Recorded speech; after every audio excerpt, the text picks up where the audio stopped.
තෙරුවන් සරණයි හැම දිනාටම සුපුරුදු ආකාරයෙන්ම අදත් අපේ දහම් හමුව මේ ඉදිරි හෝරා දෙක තුල අපි පවත්වාගෙන යන්න බලාපොරොත්තු වෙනවා. විවාහ වර්ෂයෙන් අද 2020 වර්ෂයේ දෙසැම්බර් මාසේ 25 වෙනි සිකුරාදාව ශ්‍රී ලංකාවේ වේලාවෙන් උදෑසන අපි 5:30ට අන්තර්ජාලයේ ඔස්සේ ස්කයිප් මාධ්‍යයෙන් මේ විදියට මුණ ගැහෙනවා.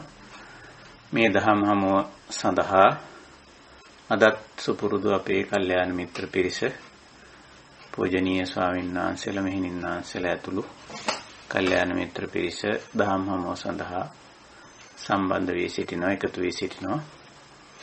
හැම දිනම අපි කල්යාණ මිත්‍රත්වයෙන් පිළි අරගනිමු.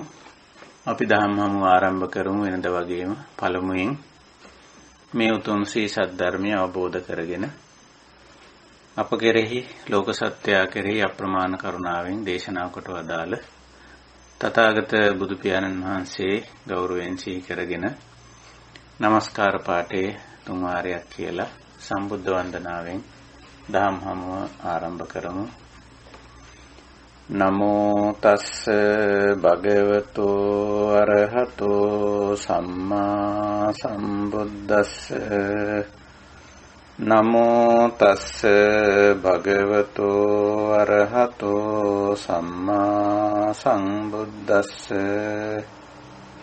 නමෝ තස්ස භගවතෝ අරහතෝ සම්මා සම්බුද්දස්ස සාදු සාදු සාදු. තෙරුවන් සරණයි. අවසරයි හැම දිනාගෙන්ම සුපුරුදු ආකාරයෙන් අපේ දහම් හමුවයි අදත් අප මේ පවත්වන්නේ. අපි කාලයක් තිස්සේ මේ උතුම් දහම් හමුවට එකතු වෙනවා. අපේ ධර්ම අවබෝධය පිණිස අපි තථාගත ධහම දැන අවබෝධ කරගන්නේ, වටහා ගන්නේ, තේරුම් ගන්නේ මූලික පරමාර්ථයක් අපිට තිබෙනවා. පළමු කොට මේ ජීවිතය තුල මේ ගත කරන මනුෂ්‍ය ජීවිතය බොහොම වටිනා එකක්. මේ මනුෂ්‍ය ජීවිතය අයහපතට, වරදට, දෝෂයට නොයැටෙන ආකාරයට අපිට අපේ මනුෂ්‍ය ජීවිතය ගත කරන්න මේ තථාගත ධහම උපකාරී වෙනවා. එතනින් එහාට ගිය ඊටම උතුම් පරමාර්ථයක් අපේ බෞද්ධ ජීවිතය තුළ තිබෙනවා. ඒ තමයි නිර්වාණ ධර්මය සාක්ෂාත් කිරීම. ඒ සඳහා අවශ්‍ය කරන මාර්ගෝපදේශන මඟ පෙන්වීම තථාගත ධර්මයේ තුලත් වෙනවා. විශේෂයෙන් අප මේ පැත්ත තමයි විමසා බලන්නේ, සාකච්ඡා කරන්නේ. අවස්ථානුකූලව එළඹෙන කාරණා අනුව මතුවෙන ප්‍රශ්න ගැටලු අනුව අපි ලෞකික ජීවිතයේ යම් යම් ගැටලු ඊට අදාළ දේවලුත් අපි සාකච්ඡා කරනවා නැතුව නෙවෙයි. සමහර විට එවැනි ප්‍රශ්න ගැටලු අපිට උදා වෙනවා. එහෙම උදා වුණාම අපි ඒවත් අවස්ථානුකූලව ලෞකික ජීවිතයේ යම් යම් ගැටලු ප්‍රශ්න ඒවත් අපි සාකච්ඡා කරනවා. ඉතින් ওই විදිහට අපි මේ තථාගත ධහම පුළුවන් උපරිම ආකාරයෙන් සාකච්ඡා කරලා විමසලා මේ උභයාර්ථ සංසිද්ධිය, ඒකින් අදහස් කරේ මේ ලෞකික තත්වයක් ආධ්‍යාත්මික දියුණුවක් කියන මේ අංශ දෙකම යහපත් ආකාරයෙන්, නිවැරදි ආකාරයෙන් පවත්වාගෙන යාමට අපි මේ ධහමේ මඟ පෙන්වීම ලබා ගන්නවා. ඉතින් ඒ මඟ පෙන්වීම සඳහා අපිට මේ තථාගත ධහම සාකච්ඡා කරන්න, විමසන්න අවශ්‍යයි. ඉතින් අපි මාතෘකාවක් තියාගෙන බුද්ධ දේශනා තුළින් මේ ධහම විමසමින් සාකච්ඡා කරමින් යනවා ඉදිරියට. ඒ අප හැම දිනාගේම ධර්ම අවබෝධය පිණිසත්, ඒ වගේම යම් කෙනෙක් අප මේ කරන ධම්ම විවරණ සාකච්ඡාවලට සවන් දීමක්, කියවීමක් කළොත් ඒ අයගේ ප්‍රයෝජනෙ සඳහාත් එක්ක අප මේ දහම් හමුව පවත්වනවා. මේ දිනවල අපේ මාතෘකා පාඨය වෙන්නේ අනිශ්චිත විහරණය. ඒක අපි දැන් දන්නවා කුමක්ද අනිශ්චිත විහරණය කියලා කියන්නේ. ඊටාම කෙටියෙන් මතක් කරගත්තොත් අපේ මාතෘකාවේ අර්ථය අපේ මේ පසින්දුරන්ට සහ මනසට යමක් වර්තමාන මොහොතේ ගෝචර වෙනවද?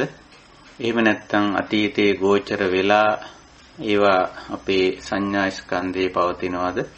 අපි මේ වර්තමාන මොහොතේ පසින්දුරන්ට ගෝචර වන රූප, ශබ්ද, ගන්ධ, රස, පොට්ටබ්බ ධම්ම කියන මේ දේවල් වලට ඒවායේ ස්වභාවයන්ට, ඒවායේ ගති ලක්ෂණයන්ට ඇලෙන්නේ, ගැටෙන්නේ, මුලා වෙන්නේ නැතුව ඒවා සමග කටයුතු කිරීමයි අනිශ්චිත විහරණය කියලා කියන්නේ. ඉතින් ඒක ඔහොම සරල අර්ථයෙන් අපිට සරල විදියට ඔක පරිවර්තනය කළා විදියට අර්ථ ගන්නවන්න පුළුවන්. පුළුල් අර්ථයෙන් ගත්තාම මේකෙන් කියවෙන්නේ ඇත්තටම නිබ්බාන නිවීම. නිවන තුල තියෙන්නේ ওই ලක්ෂණය.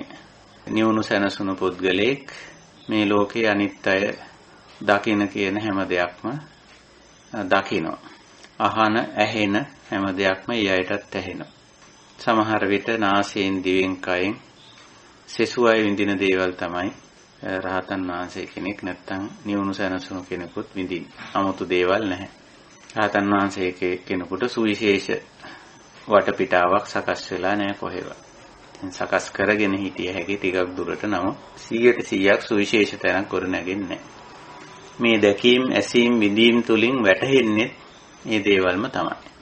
ඉතින් වෙනසකට තියෙන්නේ ඒ මනස මේ අවබෝධයටපත් වෙලා තියෙන නිසා මේ දකින අහන විඳින වැටහෙන දේවල් පිළිබඳව එහි යථා ස්වභාවය අවබෝධ කරගෙන සිටින නිසා ඒවට ඇලෙන්නේ, ගැටෙන්නේ, මුලා වෙන්නේ නැතුව තමන්ගේ මනස පවත්ව ගන්න පුළුවන්කම තියෙනවා. ඉතින් ඒකයි අනිශ්චිත විහරණයේ ස්වභාවය. එතන තියෙනවා වටිනා දෙයක්.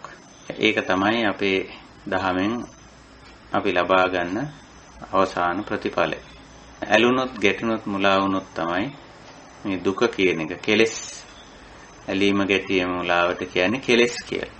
එතකොට ඇලෙනකොට තණ්හා මාන දිට්ඨි වශයෙන් ඇලෙනකොට, ගැටෙනකොට, මුලා වුණ වෙනකොට අපි දන්නවා එතන සිද්ධ වෙන්නේ කොමක්ද කියලා. ඇති වෙනවා දුක, ඇති වෙනවා බය, ඇති වෙනවා සමහර විට රණ්ඩු සරුවල්, ගහමරා ගැනීම, ගැටලු, මානසික පීඩා, කායික පීඩා, සමාජ අර්බුද. මේ ඔක්කොගෙම හේතු වෙන්නේ අපි මේ දකින අහන විඳින දේවල් වලට මේ ඇලෙන, ගැටෙන, මුලා වෙන ගතිය. ඒකට කියන්නේ නිශ්චිත කියලා. එසේ නොවීමටයි අනිශ්චිත කියලා කියන්නේ. දැන් අපිට මේ හැකියාව සෑහෙන දුරට තියෙනවා. මේක ਸਰව සම්පූර්ණ කර ගැනීමයි අවශ්‍ය.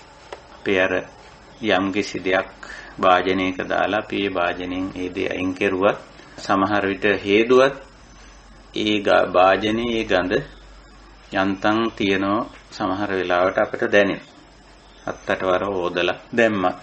අන්න ඒ වගේ මේ දීර්ඝ කාලයක් ලෞකික දේවල් එක්ක ඇලිලා, ගැටිලා, මුලා වෙලා ඉඳපු අපේ මනස, ඒ පුරුද්ද අපේ මනසේ තියෙනවා.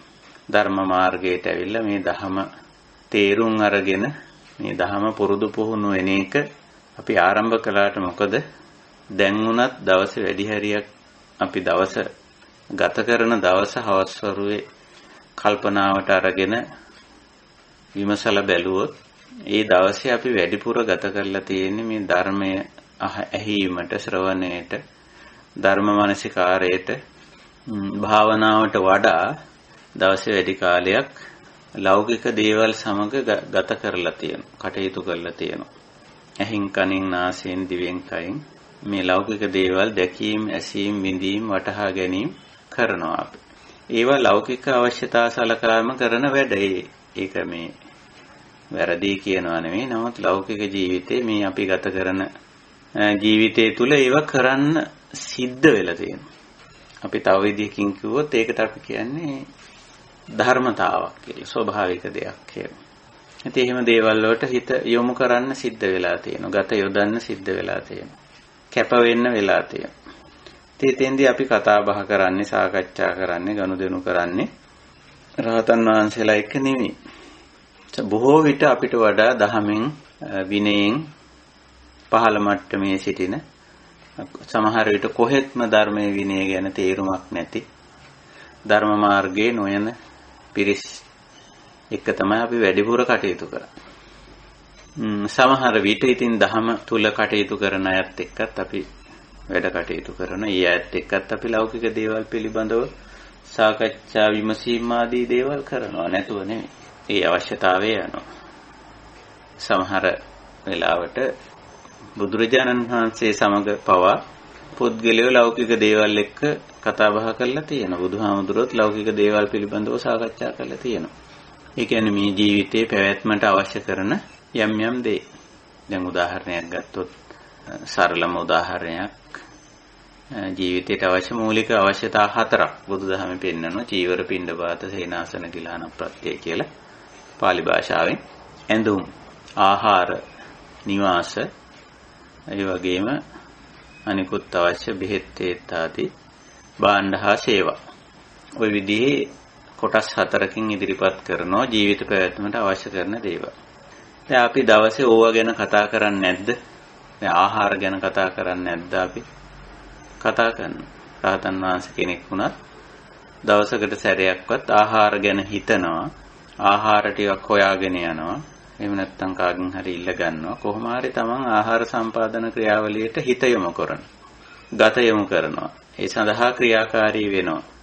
ඉතින් ආහාර ටිකක් පින්ඩපාත කරගෙන ඇවිල්ලා හරි ඒ ටික භුක්ති. එතකොට සම්පූර්ණ ඒ පිළිබඳව හිතගත යොමු කරන්න සිද්ධ වෙනවා.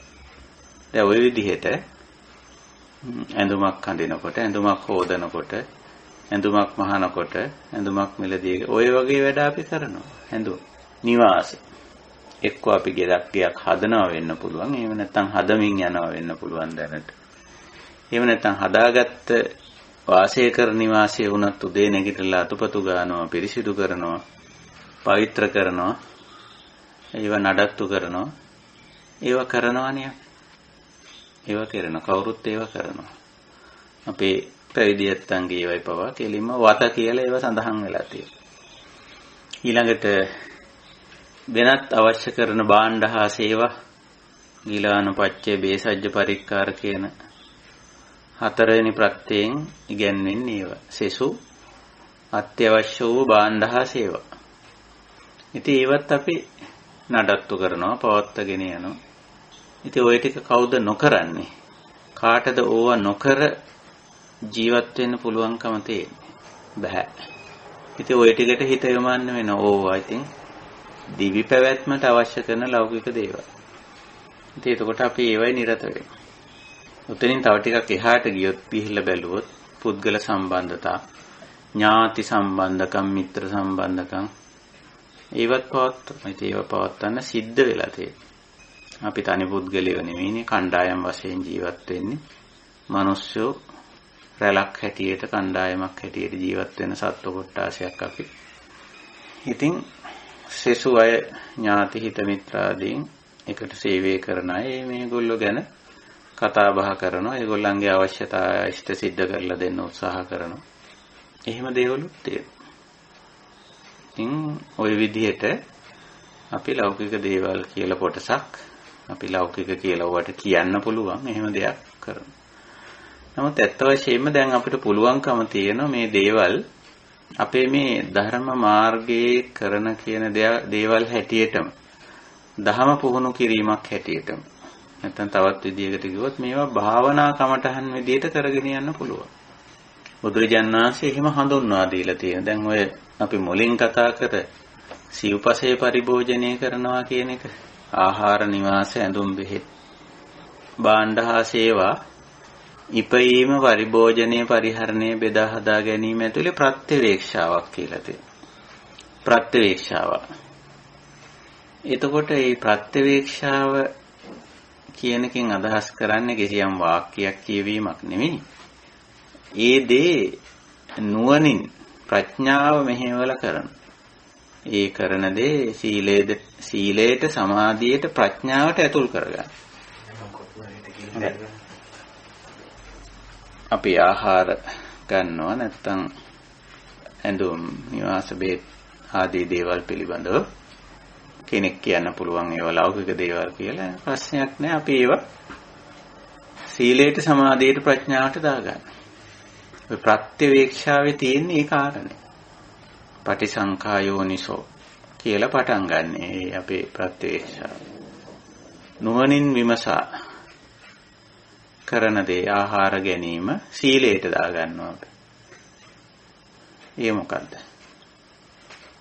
අපේ ආහාර සම්පාදන ක්‍රියාවලිය, ඒවා පිළියෙල කිරීම, ඒවා තබා ගැනීම, බෙදා හදා ගැනීම සීලයට හානියක් නොවන විදිහට. අපි සීලය කියන එක මෙතෙන්දි විස්තර කරන්න යන්න අවශ්‍ය නැහැ. අපි සීලය කියන එක දන්නවා. මේ සීලය paludu නොවන විදිහට අපි මේවා සම්පාදනය කිරීම, මේ සකස් කිරීම, පිළියෙල කිරීම, භුක්ති විඳීම කරනවා. එතකොට දැන් අපි කරන්නේ ආහාර සම්පාදන වැඩපිළිවෙල.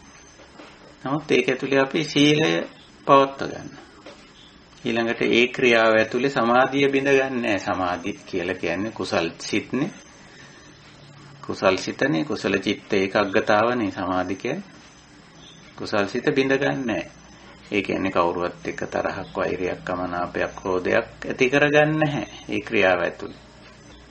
ඊළඟට ඒවා සම්පාදනය කරනකොට, පිළියෙල කරනකොට අපි හිතමු ආහාරයක් සම්පාදනය කරනවා කියලා. ආහාරයක් පිළියෙල කරනවා කියලා හිතමු. ඒක අපි කරුණාවෙන් මෛත්‍රියෙන් ඒ දේ පිළියෙල කරනවා. මම ආහාරය ගත්තත් වෙන කෙනෙක් ආහාරය ගත්තත් ඒක පිළියෙල කරන්නේ, උපයන්නේ, සපයන්නේ, බෙදා හදාගන්නේ, බෙදා හදා දෙන්නේ, පරිභෝජනය කරන්නේ ඒ සමාධියෙන්. සම්මා සමාධියෙන්. කුසල චිත්ත ඒකාග්‍රතාවයේ බිඳගන්නේ නැහැ. කුසල් සිත බිඳගන්නේ නැහැ. ඒ විදිහට. ඊළඟට ඒකෙදි ප්‍රඥාව මෙහෙයවම. ප්‍රඥාව මෙහෙයවන නිතරම ප්‍රඥාව මෙහෙයවන්නේ අර අකුසල පැත්තට වැටෙන්න නොදී කුසල පැත්තට මේක යොමු කරගන්න. දෙපැත්තක ප්‍රඥාවක් සාමාන්‍යයෙන් අපි කතා කරනවා ලෞකික සහ ලෝකුත්තර කියලා. ඉතින් ලෞකික ප්‍රඥාව ඇතුළේ උගාක් වෙලාවට කෙරෙන්නේ යමක් විනාශ වෙන්න නොදී ආරක්ෂා කර ගැනීම, වැඩි දියුණු කර ගැනීම, පරිස්සම් කර ගැනීම, නාස්ති නොකිරීම ආදී පැතිවලට යොමු කරන අවධානය තමයි ලෞකික ප්‍රඥාව තුළ තියෙන්නේ. එතනත් කරුණාවක්, මෛත්‍රියක් තියෙනවා. දැන් අපි ආහාර පාන ගත්තොත් එහෙම අපි ආහාර පාන නිතරම මේ අපතේ යවන්නේ නැතුව ආරක්ෂා කරගන්න. නිතරම සකස් කර ආහාර පානේ බෙදා හදා ගන්නවා. අනවශ්‍ය විදිහට නැති නාස්ති කරන්නේ නැතුව පරිස්සමෙන් පරිහරණය කිරීම. ඒක ලෞකික පැත්තට යහපතක් සිද්ධ වෙනවනේ. සම්පත් අපතේ යන්නේ නැහැ. සම්පත් ආරක්ෂා වෙනවා. එතකොට එතන ලෞකික ප්‍රඥාව තියෙන. ලෞකිකත්වයේ දියුණුව සඳහා යෙදෙන ප්‍රඥාව අපි ලෞකික ප්‍රඥාව කියලා කියන්නේ. ඒකෙම ලෝකෝත්තර ප්‍රඥාවකුත් තියෙනවා. නිතරම ආර අපි පරිහරණය කරන, භාවිත කරන, රැස් කරන, උපයන, සපයන, බෙදා හදා ගන්න දෙයට තණ්හා මාන දිට්ඨි තියෙනවා නම් ඒවා කඩලා දාන්න. ඒවා හිතින් ඉවත් කිරීම. තණ්හා මාන දිට්ඨි තියෙනවා.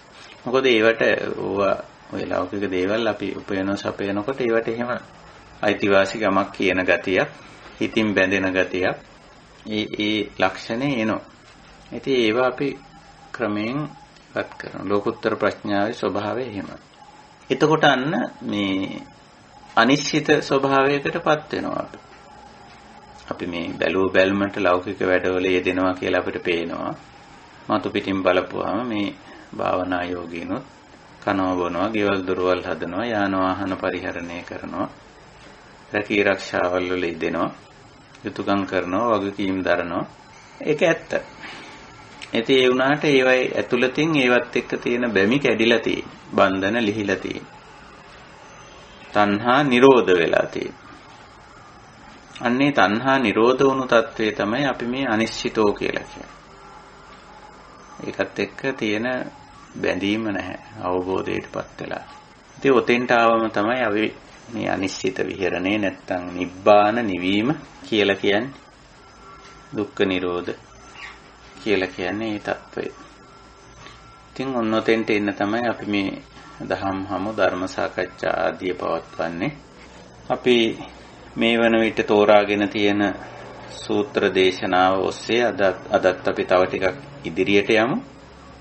ඉතින් අපි මේ වන විට තෝරාගෙන තියෙන සූත්‍ර දේශනාව අපි දන්නවා සලායතන විභංග සූත්‍රයේ ඇතුළත් වෙන්නේ සූත්‍ර පිටකයේ මජ්ක්‍ධිම නිකාය පරිපන්නාසකේ 4 වෙනි වර්ගයේ විභංග වර්ගයේ විභංග වර්ගයටයි මේ සූත්‍රය ඇතුළත් වෙන්නේ. එහි 7 වෙනි සූත්‍රයේ සලායතන විභංග සූත්‍රයේ අපි කලින් අවස්ථාවේ මේ සූත්‍රයේ මුල් කොටස් සාකච්ඡාවට භාජනය කළා.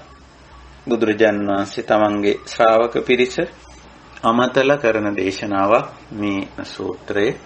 ඉතින් එහිදී කෙලින්ම මුලින් සූත්‍රයේ මුලින් අපිට පේනවා උද්දේශ වශයෙන් මේ කාරණා ටිකක් කෙටියෙන් දක්වලා එතන ඉඳලා විභංග කිරීමක් එකින් එක විස්තර කිරීමක් තියෙනවා. ඉතින් ඒ විස්තර වශයෙන් සාකච්ඡා කළා සූත්‍රයේ ඇතුළත් කරුණු දැනුමක් හැටියට ගබඩා කර ගැනීමක් නෙවෙයි අපි මේ කරන්නේ. මේ කරුණු කොච්චර දුරට අපේ අනිශ්චිත විහරණයට උපකාරී වෙනවද කියන එකයි අපි මේ තේරුම් ගන්න. සහ ඒක භාවිත කරන ආකාරය. එතකොට මෙහි මුල් අංග දෙක ච අජ්ජත්තිකානි ආයතනානි ච බාහිරානි ආයතනානි කියන කොටස් අපි කලින් සාකච්ඡා කළා. අජ්ජත්තික ආයතන කිව්වේ ඇස කන නාසය දිව කය මන. බාහිර ආයතන කිව්වේ රූප ශබ්ද ගන්ධ රස පොට්ටබ්බ ධම්ම. ඉතින් ඒවා අපි දැන් තේරුම් අරන් තියෙන්නේ. ඒවායේ ක්‍රියාකාරීත්වය අවබෝධ කරගෙන තියෙන. ඉතින් ඒවට ඇලෙන්නේ ගැටෙන්නේ මුලා වෙන්නේ නැතුව කටයුතු කිරීම තමයි මේ අනිශ්චිත විහරණය තුල තියෙන්නේ. අජ්ජත්තික ආයතන හයත් සලායතන අපි තුල තියෙනවා. ඇස කන නාසය දිව කය මන. ඒ වගේම බාහිර ආයතන ඒත් එහෙමයි. ඒවත් පවතිනවා. ඉතින් දැන් අපි මේවා අනාත්ම බව, අනිත්‍ය බව, විපරිණාමයට පත්වෙන දේවල් බව, මේවා විසින් ඇති කරන යම් දුෂ්කරතා, දුක්ඛ කියලා අපි ඒවට කියනවා. මේවාට ආවේනික ස්වභාවික මේවා විසින් ඇති කරන දුෂ්කරතාත් අපි දන්නවා. ඇස පෙනී තිබිලා නොපෙනී යන තත්වයටපත් වුණාම තමයි එතන තමයි අර දුෂ්කරතාවය මතු කරන්නේ. යදනිච්ඡං තන් දුක්ඛං කියලා බුද්ධ දේශනාවේ හැමතිස්සෙම පෙන්වන්නේ ඒකයි. යමක් විපරිණාමයට වෙනස් වීමට භාජනය වෙනකොට අපි ඒ දේ තුලින් ලබාගත් පහසුව, සේවය, ඉෂ්ට කරගත්ත දේ එතනදී වෙනස් වෙනවා. එතකොට අපි යම් ආකාරයක දුෂ්කරතාවයකට ලක් වෙනවා කායික වශයෙන් මානසික වශයෙන්. ඒකයි මේ අනිච්ච දුක්ඛ අනාත්ත මේ මූලික ලක්ෂණ පෙන්눔 කරන්නේ. යදනිච්ඡං තන් දුක්ඛං යන් දුක්ඛං තදනත්තා කියලා ඔය දේශනාව මේ අජ්ජත් බාහිර ආයතන සම්බන්ධයෙන් නිතරම යෙදෙනවා. ඉතින් දැන් අපි ඕවා තේරුම් අරගෙන ඒවා එහෙම තමයි. හැමදාම ඇහැ පෙනී තියෙන්නේ, කන ඇසී තියෙන්නේ, නාසය දිවකය ඒ විදිහටම පවතින්නේ. මනස ඒ මට්ටමේම පවතින්නේ. මේව වෙනස් වෙනවා. දුර්වල වෙනවා, අඩපණ වෙනවා, අඩාල වෙනවා. යම් අවස්ථාවක මේවයි ක්‍රියාකාරීත්වය සම්පූර්ණයෙන්ම එන හිටිනවා. එතකොට ඒ ස්වභාවය තුල හැබැයි දුෂ්කරතාවයක් මතුවෙනවා. අර හොඳට තිබිලා ඒක වෙනස් වුණාම ඒ දුෂ්කරතාවය එනවා. ඒකයි ස්වභාවය. මොකද අපි මේ ආයතනවල ක්‍රියාකාරීත්වයට යම් ප්‍රමාණයකට ඇබ්බැහි වීමක් වගේ දෙයක් සිද්ධ වෙනවා. ඉතින් අපි ඇහැ පේනකොට ඒ පේන ඇහැ නිකන් තියාගෙන ඉන්නේ නෑනේ අපි. ඒ ඇහෙන් බොහෝ දේවල් අපි බලනවා. බලන්න පුරුදු වෙනවා. කනින් බොහෝ දේ අහන්න පුරුදු වෙනවා. අහලා යම් කිසි ආකාරයක වින්දනයක් ලබනවා. ඉතින් දැන් ඔහොම ඉන්නකොට ඇහැ පිනීම දුර්වල වෙනවා, අඩාල වෙනවා, අඩපණ වෙනවා.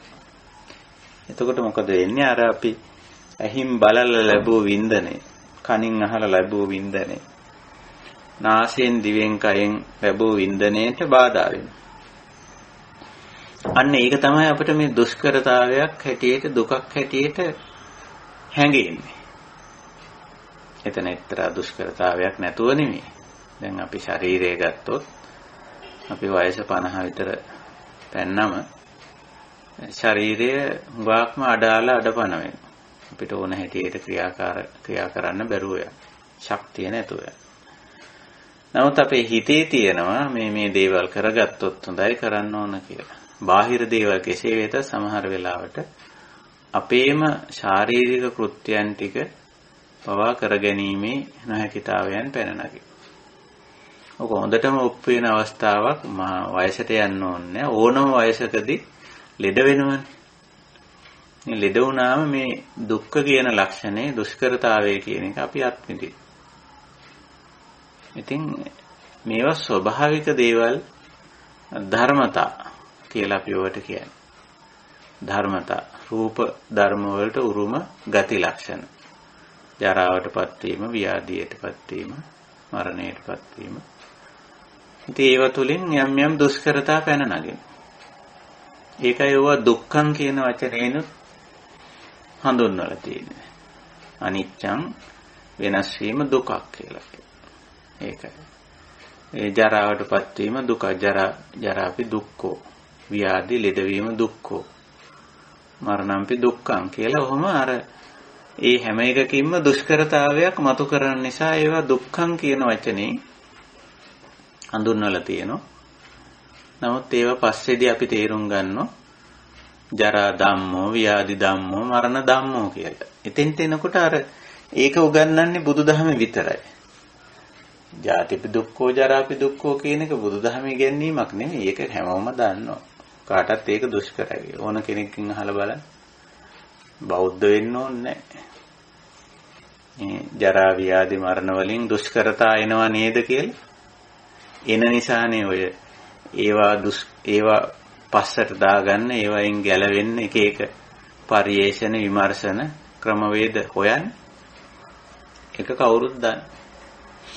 බුදුදහමෙත් පෙන්නනවා ජරා ධම්මෝ, ව්‍යාධි ධම්මෝ, මරණ ධම්මෝ. ඒක තේරුම් ගන්න නම් ටිකක් අමාරුයි. ඒවා ධර්මතා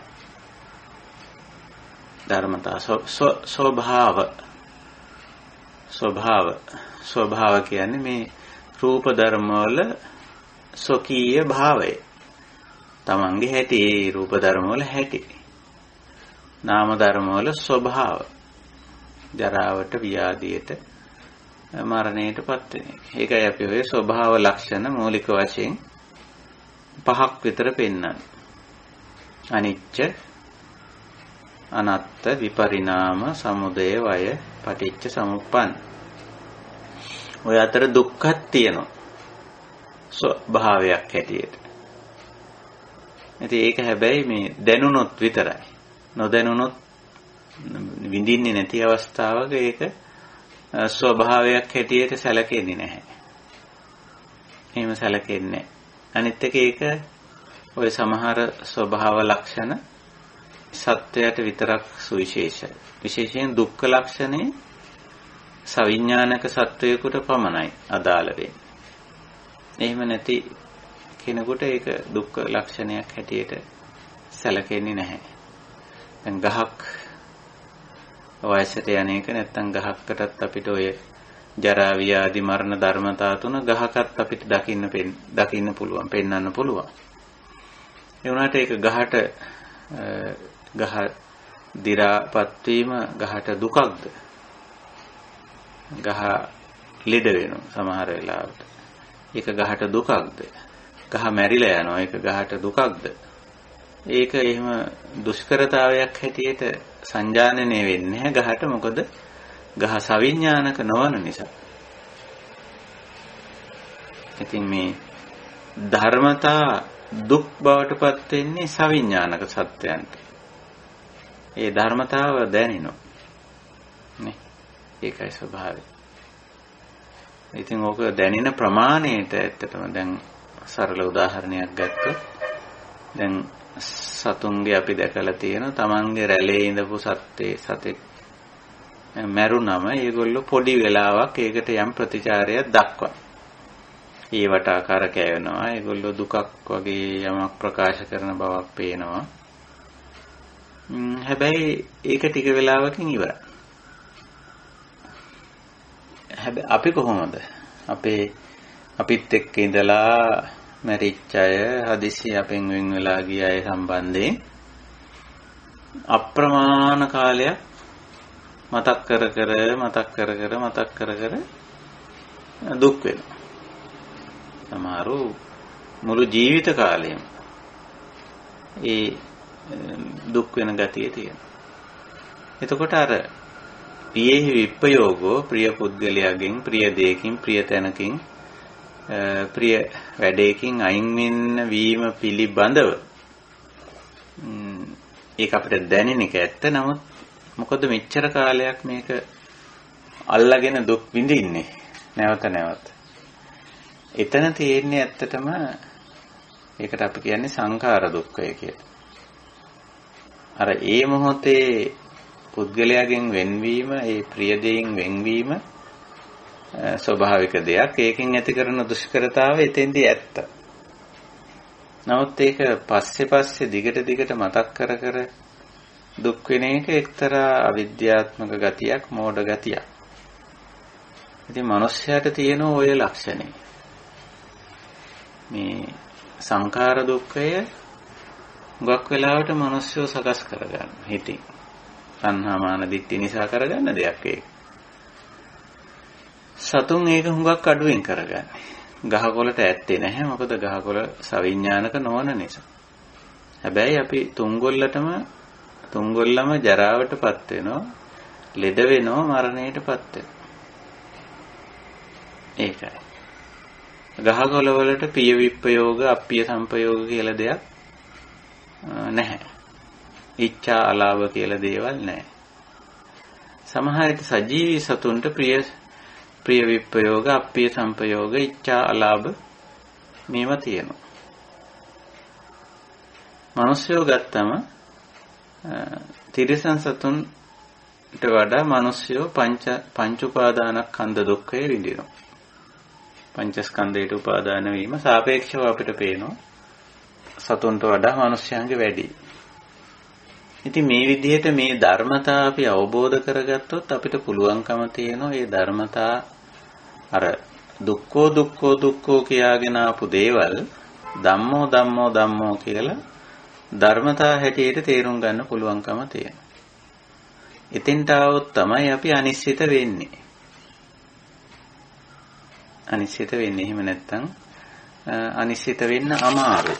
ඒකත් එක්ක තවදුරටත් නිශ්චිත භාවයේ පවතින ඉඩ තියෙනවා. ඉතින් එහෙමයි. ඉතින් අපි ඔය අපේ මාතෘකාවේ අපි කතා කර සූත්‍රයේ අජ්ජත් බහිද්ධාව කියන කාරණා දෙක අපි කතා කර නිසා නැවත මතක් කර ගැනීමක් ඇටියට ওই කාරණා ටික අපි විමසා බැලුවේ. දැන් අපි ඔය අවබෝධයෙන්ම යම් මේ සූත්‍රයේ තියෙන ඉතිරි දේවල් වලට තුන්වෙනියට බුදු පියාණන් වහන්සේ පෙන්වන්නේ ච විඥාන කායා වේදිතබ්බාති. මුලදී උද්දේශේ නැත්නම් ධර්ම මාතෘකාව ඉදිරිපත් කරන තැන ඉදිරිපත් කළා ওই විදිහේ කෙටි පාඩයක් ච විඥාන කායා වේදිතබ්බා කියලා. එතකොට ඒකෙන් අදහස් කරේ කුමක්ද? ඒක නැවත බුදුරජාණන් වහන්සේ පසුවට යම් ප්‍රමාණයකට විස්තර කරනවා. ඉතිකෝ පනේතං උත්තං කිංචේතං පටිච්ච උත්තං. ඒ ච විඥාන කායා වේදිතබ්බා කියන එකෙන් මේ අදහස් කළේ කුමක්ද කියලා. මේ ඉතින් ඒක පැහැදිලි කරනවා පසුවට.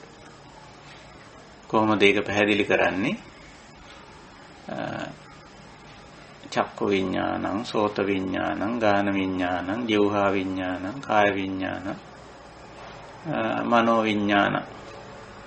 ච විඥානකායා වේදිතබ්බාති ඉති යන්තං උත්තං ඉදමේතං පටිච්ච උත්ත විඥාන කායා කායා කියන වචනේ අපි කිව්වා මේ කොටස කියන අර්ථයෙන් යෙදিলা තියෙන්නේ ශරීරයටත් කාය කියන වචනේ යෙදෙනවා නමුත් මෙතන කොටස කියන අර්ථයේ යෙදේ විඥානයේ කොටස් 6ක් වෙනවා ච කියන්නේ 6යි කියන එක ඒක 6ක් වුණේ මොකද අර ඉහතින් කී අජ්ජත් ආයතන 6 බහිද්ධා ආයතන 6ට අනුව තමයි මේ විඥානය සයාකාර වෙන්නේ.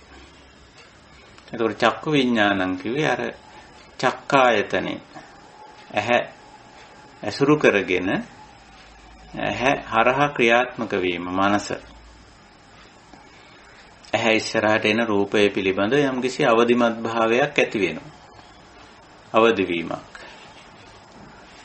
ඕක අභිධර්මයේදී භාංග චලනය කියලා හඳුන්වලා තියෙනවා. අභිධම්මික විග්‍රහවල කියලා තියෙන ওই චක්කු විඥාන කියන එක භවංග චලනය කියලා. ඇහැ ඉස්සරහට රූපයක් ආපුවම මනසේ අවධානය ඒකට යොමු වෙනවා. මනස එක්තරා අවදි වීමක් වෙනවා. ඒ අවදි වුණොත් තමයි අවධානය යොමු වුණොත් තමයි මේ දැක්ක කියලා දකින්නවා කියන දේ සිද්ධ වෙන්නේ. එතකොට මේ චක්කු විඥාන ඒක ස්වභාවික දෙයක්. ස්වභාවික දෙයක්. මේ හේතුඵල ධර්මතාවයක්. මූලික වශයෙන්ම අපි තේරුම් ගන්න ඕන ඕක පටිච්ච සමුප්පන්නයක් කියලා. ඊට අදාළ හේතු යෙදුනම ඒක සිද්ධ වෙනවා. චක්කු විඥානේ පටිච්ච සමුප්පන්නයක්. නිසා සිද්ධ වෙන දෙයක්. කොමක් නිසාද? චක්කුංච පටිච්ච රූපේච. ඇස් තියෙනවා නම් ඇස් වලට පේන රූප තියෙනවා නම් ඒව හමු වුණාම පටිච්ච ඒව නිසා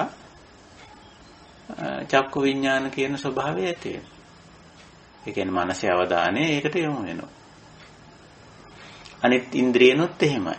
සෝත විඥාන කනේ අවධානය කන හරහා ශබ්දයට අවධානය යොමු වෙනවා. නැත්නම් ශබ්දයේ පිළිබඳ අවදිමත් භාවයක් ඇති වෙනවා. දැනුවත් භාවයක් ඇති වෙනවා. අවදි වීමක් ඇති වෙනවා. ඉතින් අපි එහෙම වුණාම තමයි ඇහුණා කියලා කියන්නේ. ගහන විඥාන නාසයට ගඳ සුවඳක් හමු වුණාම මනස අවදි වෙනවා. එතකොට මනසේ තියෙන මේ විඥානන ලක්ෂණේ මූලික වශයෙන් ওই නාම ධර්ම හඳුන්වන තැන බුදු පියාණන් වහන්සේ නාම ධර්ම හඳුන්වන විදිය කවුරුත් දන්නෝනේ වේදනා සංඥා චේතනා පස්සෝ මනසිකාරෝ කියලා.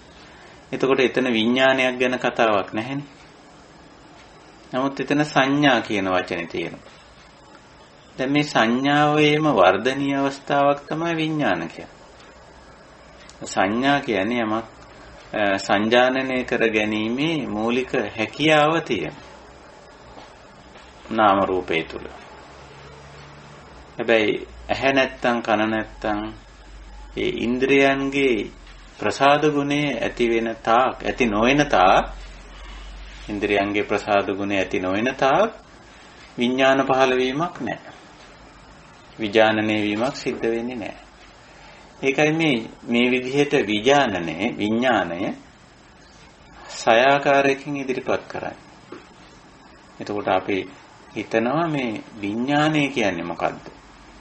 ඒක මේ කොහෙන් හරි ඇවිල්ලා ඇතුල් වුණාද නැහැ.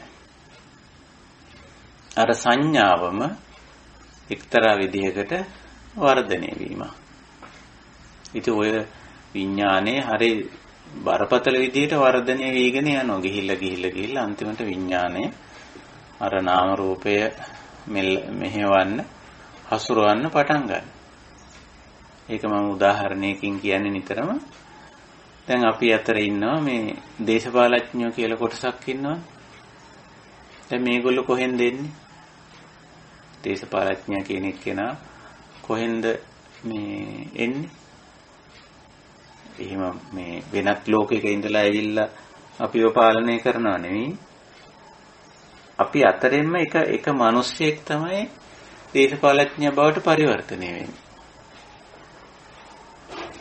අපිම එයාම ඉදිරිපත් වෙලා මම දේශපාලඥයෙක් වෙනවා මම පාලකයෙක් වෙනවා කියන අදහස යාට ඇවිල්ලා අනිත් අයගේ කැමැත්ත ඒකට ඉල්ලනවා. ඡන්දෙ ඉල්ලනවා කියලා කියන්නේ. ඉතින් අපිත් මෙයා දිහා බලලා මෙයා මේ වැඩේට හොඳයි. දේශපාලනයට ගැලපෙනවා මෙයා කියලා.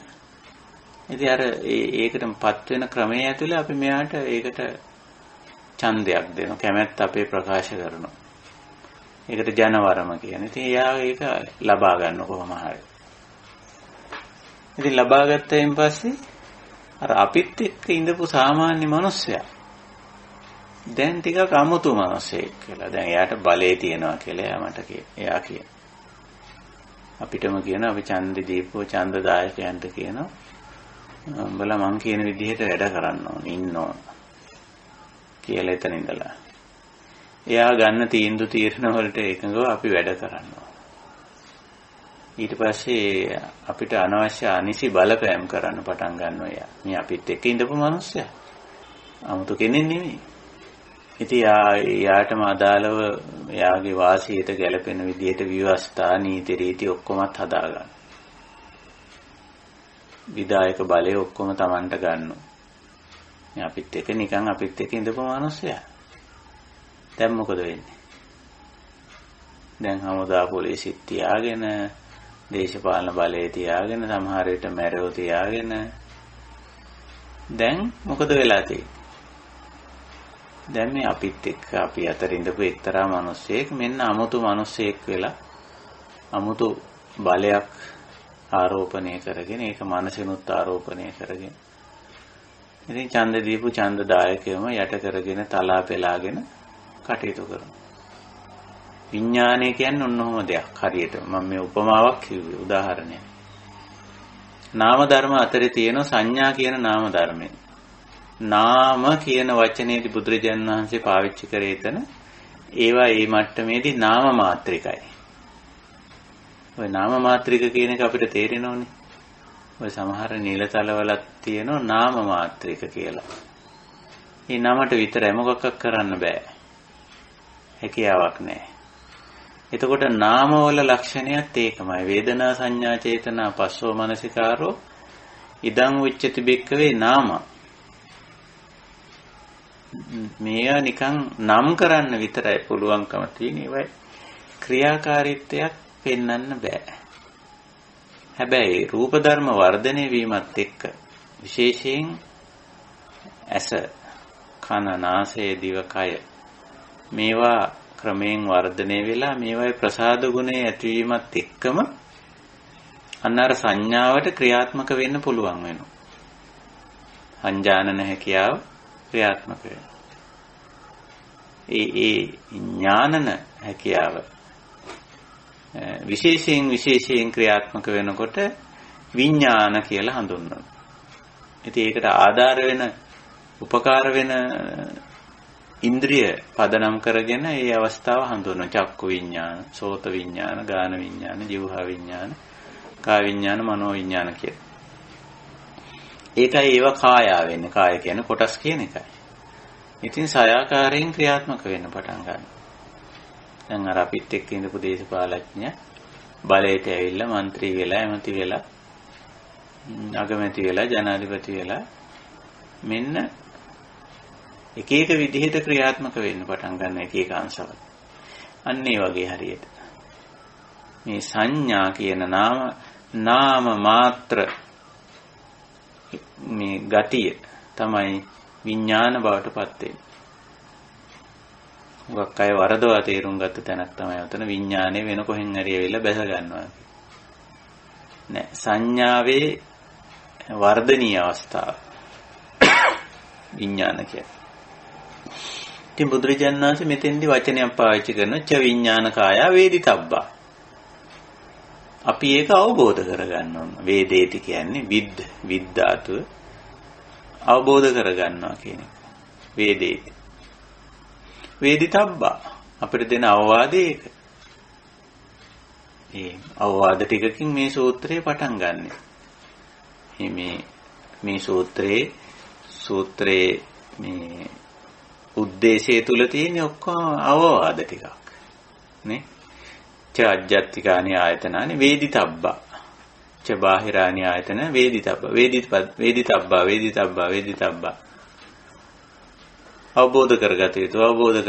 අවබෝධ කරගත යුතුයි කියලා. තවත් ඒවා තියෙන පජහත කියලා. ඉදන් නිසා ඉදන් පජහත. ඒකත් අවවාදයක්.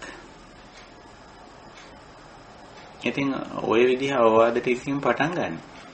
ඉතින් ඒකෙන් අදහස් කරන්නේ මොකද්ද කියලා විභංග වශයෙන් විස්තර වශයෙන් දක්වනවා. එතකොට ඔය ච විඥානකාය වේදිතබ්බා. මේ විඥානයේ සය ආකාරයකින් ක්‍රියාත්මක වෙන ආකාරය අප මනවින් අවබෝධ කරගත යුතුයි කියලා බුදු පියාණන් වහන්සේ අපට අවවාද කරනවා. ඇයි මේවා තේරුම් ගත යුත්තේ? දැන් මේවා සමහරට ලෞකික විෂයන් ඇතුලේ නම් මේවා කතා කරන්නේ නැහැ නේ. ඔය ඉස්කෝලේ උගන්වනවාද? ච විඥාන කාය වේදිතබ්බා කියලා පාඩමක් මේ ඉස්කෝල පොත්වල තියෙනවද? නැත්නම් විශ්වවිද්‍යාලෙද උගන්වනවද? නැත්නම් වෙන තෘතිය ආයතනයකද උගන්වනවද? ඇයි උගන්වන්නේ නැත්තේ? මේවා ලෞකික විෂයන්ට අදාළ නැහැ. ලෞකික විෂයන්ට අදාළ ලෞකික විෂයක් නෙමෙයි මේ කතා කරන්නේ. කොහෙවත් එහෙම පොතක ච අජ්ජත්තිකානි ආයතනානි කියලා පාඩමක් තියෙනවද ඉස්කෝලේ පොතක? විශ්වවිද්‍යාල පොතක උගන්වන පාඨමාලාවක ච බාහිරානි ආයතනානි කියලා පාඩමක් උගන්වනවද? ච විඥානකාය උගන්වනවද? උගන්වන්නේ නැහැ. ඇයි? මේවා ලෞකික විෂය ධාරාවේ තියෙන ඒවා නෙමෙයි. මේවා ලෝකෝත්තර විෂය ධාරාවේ තියෙන ඒවා.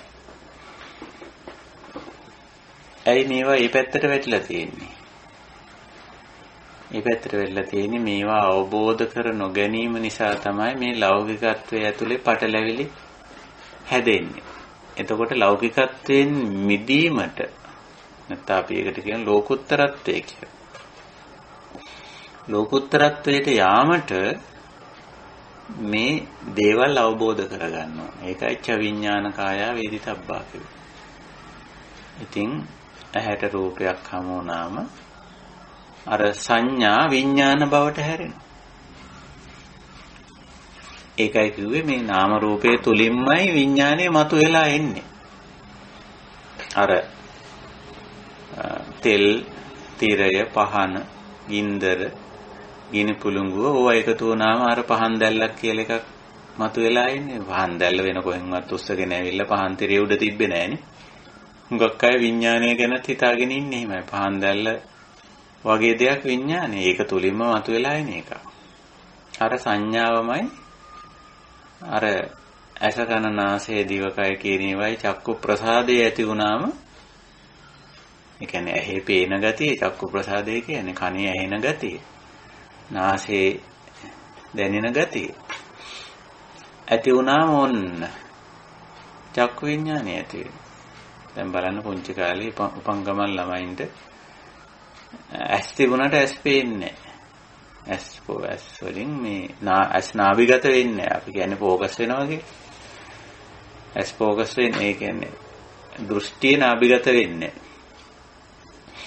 ඉතින් වැඩි හිටිය මොකද කරන්නේ? ඒ නාභිගත කරගන්න උදව් කරන පොඩි ළමයින්ට ඇහැ ඉස්සරහින් මොකක් හරි මෙහෙම හොල්ලලා පෙන්නනවා. යම් කිසි දෙයක්.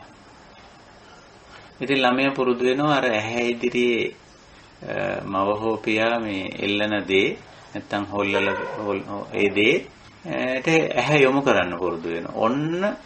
ඔන්න ඇහි චක්කු ප්‍රසාදය ඇති වෙන වෙලාව. ඒ ફોකස් වෙන එක තමයි ફોකස් කිරීමේ හැකියාවට තමයි චක්කු ප්‍රසාද කියලා. ඇහැක් තිබුණාට මේක වෙන්නේ නැහැ. ඒක හුරු කිරීම. එහෙම නැත්තම් කනට ශබ්ද මේ හුරු කරනවා. යම් දේවල් හොලවලා ශබ්ද කරලා කනින් අහන්න පුරුදු කරනවා. ඒව දන්නවා. වැඩි හිටියෝ දන්නවා. කන් ඇහෙන්න සලස්වනවා කියලා. ඒ කන් ඇහෙන්න සලස්වනවා කියන්නේ එතකොට උපදිනකොට කනක් තියෙන එක ඇත්ත. නමුත් මේ සෝත විඥානය ඇති කරන්නේ මේ. ඒ විඥානනය කරගන්න පුරුදු කරන. ඊට පස්සේ එතන ඉඳලා මේ කනට ඇහෙන ශබ්ද විශේෂයෙන් අඳුනා ගන්න හුරු පුරුදු කර. අපිට මතකයි අපිට පුංචි කාලේ අපි මේ මොන්ටිසෝරි පන්ති වල ඉන්න කාලේ එක වසරේ එහෙම ඉන්න කාලේ මට හොඳට මතක සිද්ධියක් තියෙනවා. අපේ ගුරුතුමියක් පන්තියේදී ශබ්ද අඳුන්වලා දෙනවා. එතුමිය යම් උපකරණ ටිකක් මල්ලේ දාගෙන ඇවිල්ලා ඉතින් පන්තියේදී අද අපි ශබ්ද අඳුනා ගන්න කියලා අර ඒවා තට්ටු කරලා කළු ලෑල්ල පිටිපස්සට අරගෙන ගිහිල්ලා යමක් තට්ටු කරලා අපෙන් ඇවිල්ලා අහන්න දැන් මේ මොකක්ද ඇහුණ සද්දේ. ඉතින් කියන බොහෝ වෙලාවට අපි සමහර වෙලාවට ඒක ඒ හවල් ශබ්දේ කියලා කියනවා. හරියටම කියන්න බැරි වුණොත් පෙන්නලා ශබ්ද කරනවා. පෙන්නලා ශබ්ද කරපුවාම ඔන්න අපි අඳුන ගන්නවා මේක වැදුනම එන ශබ්ද තමයි මේක කියලා. ඉතින් මේ අපි එතකොට අඳුන ගන්නවා. දැන් සීනුවේ ශබ්දේ පාසල් සීනුවේ ශබ්දේ ළමයි අඳුරනවා. අඩුම ගාන කොච්චර සෙල්ලම් කර හිටියත් ග්‍රවුන්ඩ් එකේ හිටියත් සීනුව ගහපු ගමන්ම සෝත විඥානේ පහළ විශේෂයෙන් අඳුනගත්තා. ඉතින් මේ විදිහට මේක හරි ස්වභාවික සංසිද්ධියක්. චක්කු විඥාන, සෝත විඥාන, ගාන විඥාන, ජීවා විඥාන, කාය විඥාන, මනෝ විඥාන. ඔය විඥානය ගැන තමයි බුදුදහමේ හුඟක් කතා කරන්නේ. ඔය විඥානය ගැන. ඉතින් ස්වභාවිකයි. ච විඥාන කාය වේදිතබ්බා කියලා කියන්නේ මේ ස්වභාවික දේ තේරුම් ගන්න කියලා. මේක ගැන වද වෙන්න එපා. යම් දේවල් අපිට මේ රූප පේනවයි, ශබ්ද ඇහෙනවයි, ගන්ධ සුවඳ දැනෙනවයි, රස දැනෙනවයි, පහස දැනෙනවයි, මනසට කරුණු වටහෙනවයි, මනෝ විඥාන. ඉතින් ඒක ස්වභාවික දෙයක් හැටියට ගන්නව මිසක ඒවා විය යුතු දේවල් කියලා හෝ නොවිය යුතු දේවල් කියලා හෝ මේවා මහා කරදරයක් කියලා හෝ මේක හරි වාසනාවක් කියලා හෝ එහෙම නිකන් විකෘති කරලා ගන්න. විකෘති කරලා ගත්ත ගමන් තමයි අර නිශ්චිත වීම සිද්ධ වෙන්නේ. දැන් අපේ මාතෘකාව අනිශ්චිතනේ. දැන් මේ අපි හිතමු චක්කු විඥාන කියලා. චක්කු විඥාන වුණාම තමයි අපි දැක්ක කියලා කියන්නේ. ඉතින් ඔය දැක්කෝ. ඉතින් දැකීම ස්වභාවික දෙයක් හැටියට සලකා ගන්නවා එච්චරයි. එහෙම නැතුව සමහර දේවල් දැක්කම සමහරු දුක් වෙනවා. අනේ මම මේක දකින්න සිද්ධ වුණානේ මට කියලා. එහෙම නැත්තම් උද්දාම වෙනවා, උඩඟු වෙනවා. මං ඒකත් දැක්ක මේකත් දැක්ක. මං දැකපු දේ අනිත් අය දැකලා නැහැ කියලා. ඒ කියන්නේ දෙකම නිශ්චිත. අනේ මට මේ වගේ දේවල් දකින්න ලැබුණ නේද කියලා දුක් වෙනවා නා. එහෙම නැත්තම් මම මේක දැක්ක කියලා උද්දාම වෙනවා, උඩඟු වෙනවා නා. ඒ අවස්ථා දෙකේම චක්කු විඥාණයට නිශ්චිත වෙලා තියෙනවා. තණ්හාමාන දිට්ඨි වශයෙන් ඇලිලා ගැටිලා මුලා වෙලා තියෙනවා. මං හොඳම දේ දැක්ක, කවුරුවත් දැක්කේ නැති දෙයක් දැක්ක කිව්වොත් එන්න තියෙන මෝහය, මුලාව. ඒකයි ස්වභාවය. ඉතින් බුදුරජාණන් වහන්සේ අපිට කියන්නේ මේ වේදිතබ්බා කියන වචනේ හරි පුළුල් එකක්. මේ චක්කුවාදී සයාකාර විඥාන ස්වභාවිකයි, නිශ්චිත නොවීදීම තමයි ප්‍රතිපදාව මෙතන. ඒකයි. විඥාන 6 පහළ වෙනවා. විඥාන 6 ඇති වෙනවා. විඥාන 6 ඇති වෙනවා. පටිච්ච සමුප්පන්නයි විඥාන 6ම. ඇහැට රූපය આવොත් ඒ හේතුවෙන් චක්කු විඥාන වෙනවා. කනට ශබ්දේ හමු වුණොත් සෝත විඥානය වෙනවා. නාසයට යම් ගඳ සුවඳක් දැනුනොත් ඒක ගහන විඥාන වේ. දිවට යම් රසක් හමු වුණාම ජීවහා විඥාන වෙනවා. මේ හමු වුණු දේ විශේෂයෙන් දැනෙනවා කියන එකයි. මේක 아무තු මහ බරපතල එකක් නෙවෙයි. මනෝ විඥාන මේවා ඔක්කොම මනසින් වටහා ගැනීමක්, තේරුම් ගැනීමක් සිද්ධ වෙනවා. ඉතින් මේක ස්වභාවික දෙයක්. එච්චරයි. ස්වභාවික දෙයක් හැටියට තේරුම් අරගෙන අනිශ්චිත වීමයි අවශ්‍ය කරන්නේ. ඉතින් ওই විඥාන ගැන ওই විදිහට තේරුම් ගන්න ඕන. ওই විඥාන තව ඉතින් ඕනනම් වර්ධනය වෙනවා. පඤ්ඤා, විඤ්ඤා, පරිඤ්ඤා විදිහට. ඥා කියන්නේ ඥානන. අර සංඥාවේ තිබුණු ගුණය, මූලික නාම ලක්ෂණය තමයි එතන ඥා. ඒකම තමයි විඥානයේදිත් ඥා. පඤ්ඤා විඥාත් ඒකමයි. අභිඥා විඥාත් ඒකමයි. පරිඥා විඥාත් ඒකමයි. හැබැයි වර්ධනය වීමක් ක්‍රමයෙන් සිද්ධ වෙයි. වර්ධනය වීමක්. ඉතින් අන්තිමට ওই විඥාණයට පුළුවන්කම තියෙනවා හැම දෙයකම යථා ස්වභාවය මුලදී වෙන් වෙන් කොට හඳුනා ගැනීම විතරයි සිද්ධ වෙන්නේ. ඊළඟට පඤ්ඤා මට්ටමට එනකොට හොඳ නරක පවා තේරුම් ගන්න පුළුවන්. අභිඥා මට්ටමට එනකොට අනිත්‍ය අනාත්ම විපරිණාම සමුදය වය පටිච්ච සමුප්පන්න අනිච්ච දුක්ඛ අනාත්ත මේවා තේරුම් ගන්න පුළුවන්. පරිඥා මට්ටමට එනකොට අන්තිමට එනකොට තියෙන්නේ සියලු දේවල යථා ස්වභාවය තේරුම් ගත්ත මට්ටම. එහෙම ගිහිල්ලා අන්තිමේදී විඥානය අපපතිට්ඨිත අනිදස්සන බවටත් පත් වෙනවා. මොකකවත් අර තමන් තේරුම් ගත්ත කිසිම දෙයක නොපිහිටන ගතියක් විඥානයේ ඇති වෙනවා. ඇත්තට මේක විඥානයේ ලක්ෂණයකට වඩා මේ අපපතිට්ඨිත අනිදස්සන ගතිය හැඟීම් වල බුද්ධිය මොහු කුරා යෑම නිසා සිද්ධ වෙන දෙයක්. අර අවබෝධ කරගත්ත දේ පිහිටන්නේ නැහැ. ඒක අල්ලන්නේ නැහැ, බදන්නේ නැහැ. හුදු තේරුම් ගැනීමකින් නතර වෙලා ඉන්නවා. විඤ්ඤාත මත්තං කියලා කියන්නේ.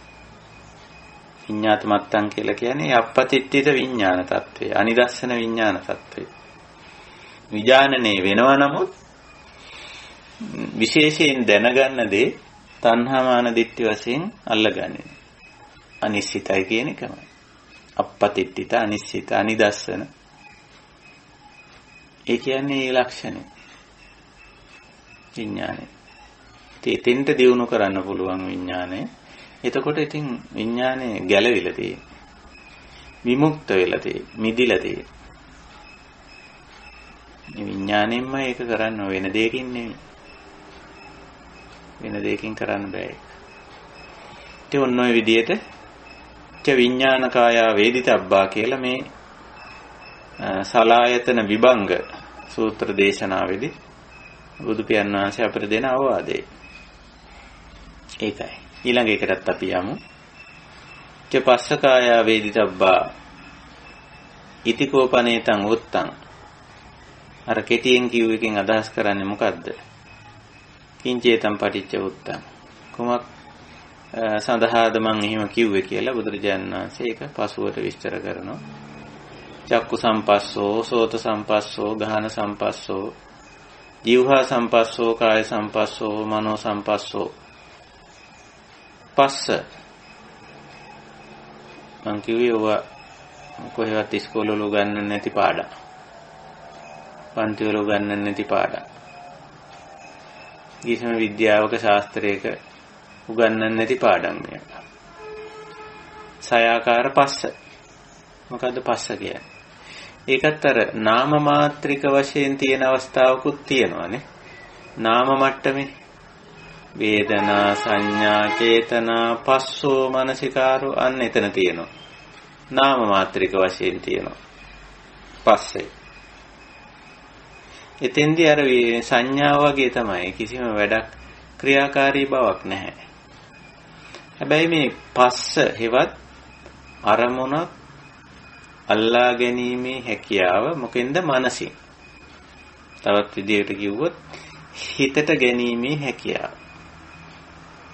මේක නිකන් භෞතික උදාහරණයක් කිව්වොත් අපි දන්න මේ භෞතික දේවල් වල තියෙන කාන්දම් ගතිය කියලා සමහර ඒවා. අපි ඔකට කාන්දම් කියන්නේ මැග්නටික් ගතියක් තියෙන සමහර ඒවා. මේ මැග්නටික් ගතිය ඇත්තටම මේ තියෙනව නෙමෙයි ආරෝපණය වෙනවා. දැන් යකඩ වගේ දේවල් වලට මැග්නටික් ගතිය ආරෝපණය කරන්න පුළුවන්. තියෙනවා. තව උදාහරණයක් තමයි දැන් බැටරි. බැටරි වල මේ විදුලිය ආරෝපණය කරන්න පුළුවන්. දැන් අපි මේ පාවිච්චි කරන කුඩා බැටරි තියෙන මේ වොයිස් රෙකෝඩර් වගේ දේවල් වල ඒවට කියන්නේ රීචාර්ජබල් කියලා කියන අර විදුලිය නැවත නැවත ආරෝපණය කරන්න පුළුවන්. ඉතින් ආරෝපණය කරපුවාම ඔන්න ටික වෙලාවක් ඒකේ විදුලිය තියෙනවා. ඉතින් විදුලිය උපකරණයකට ඒක දාලා ඒකෙන් වැඩක් ගත හැකියි. විදුලිය තියෙනවා ටික.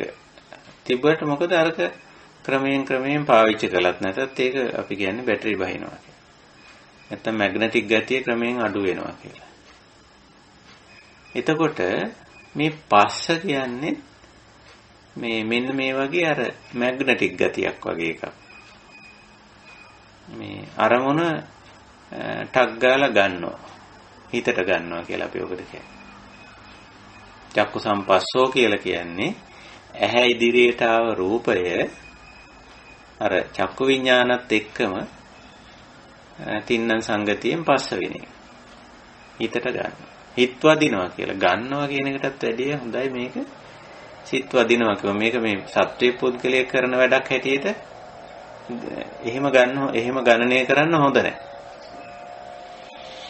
නිතරම මේ ඔක්කොම සංසිද්ධි ටික පටිච්ච සමුප්පන්න ධර්ම හේතුඵල ධර්මතා මේවා. හේතුඵල ධර්මතා පටිච්ච සමුප්පන්නයි. ඉතින් චක්කු සම්පස්සෝ අර තින්නන් සංගති වුණොත් ඇහැ ඉදිරියට රූපයක් ආවොත් ඒ වෙලාවේ මනස අවදි වුණොත් තින්නන් සංගතිය ඒක තමයි තින්නන් සංගතිය කියන්නේ තුනක් එකට වැඩ කිරීම නිසා පස්සෝ අර අරමුණ හිතට වැදුණා. හිතින් අල්ලගත්තා කියලා සමහරු මේක පරිවර්තනය කරනවා. ඒකයි අර මං කිව්වේ මේක මැග්නටික් ගතියක් තියෙනවා කියලා හිතේ රූපේ අල්ලගන්න. ශබ්දේ අල්ලගන්න ඕනේ. දැන් බලන්නකෝ අපි අනිත් අය කියන ඇතැම් වචන අල්ලගන්න හැටි. ඉතින් ඕක අල්ලගෙන කොච්චර ඉන්නවද කියලා බැලුවොත් මගේ හිතට වැදුනා හවලා කියපු කාරණේ තදින් මොකක් හරි වචනයක් නේ එක්කෝ ඒ අගෞරවණීය වචනයක් කිව්වා. ඉතින් සෝත කනටනේ ඇහෙන්නේ සෝත සම්පස්ස වුණා. ඒක හිතට වැදුනා කියලා අපි කියනවා. එහෙම නැත්නම් බොහොම ආදරණීය වචනයක් කිව්වා. ඉතින් ඒක හිතට වදිනවා. ඔය නව යෞවන කාලේ තරුණ කාලේ සිද්ධ වෙන්නේ ඕකනේ. අනිත් එක්කෙනාගේ ඔය ආදරණීය වචනයක් දෙකක් හිතට වදිනවා. සෝත සම්පස්ස. එහෙම නැත්නම් අනිත් පුද්ගලයා චක්කු සම්පස්ස වෙනවා. ඇහැට පෙනුන ගමන්ම ඒ රූපේ හිත වදිනවා. හිතට වදිනවා. ඕක නේද වෙන්නේ? ඕක වෙනවා හරි ස්වභාවික සංසිද්ධියක්.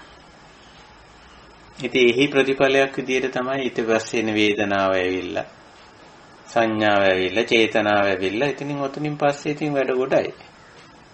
සිද්ධි ගොඩයි. සිදුවීම් මාලාවක් ඉස්සරහට යනවා.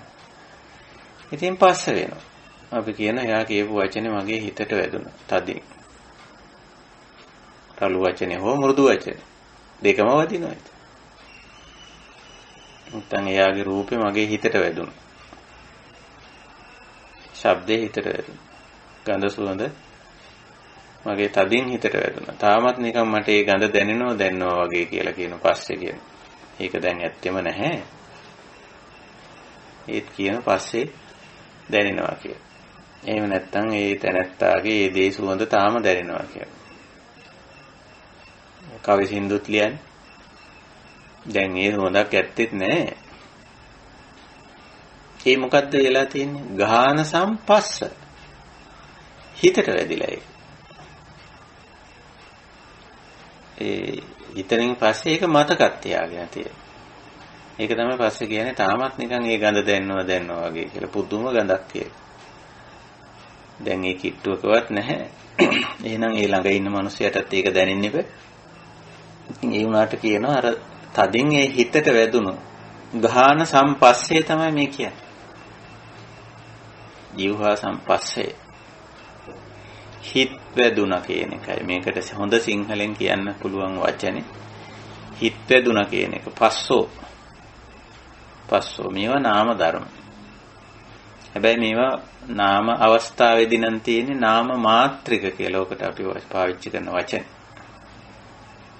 නාම මාත්‍රිකයි. අක්‍රීයයි නිෂ්ක්‍රීයයි. හැබැයි දැන් අසකන නාසයේ දිවකය මන කියන ඒවායි මේ ප්‍රසාද ගුණය ඇති වුණායින් පස්සේ ඔන්න විඥානත් ඇති වුණාම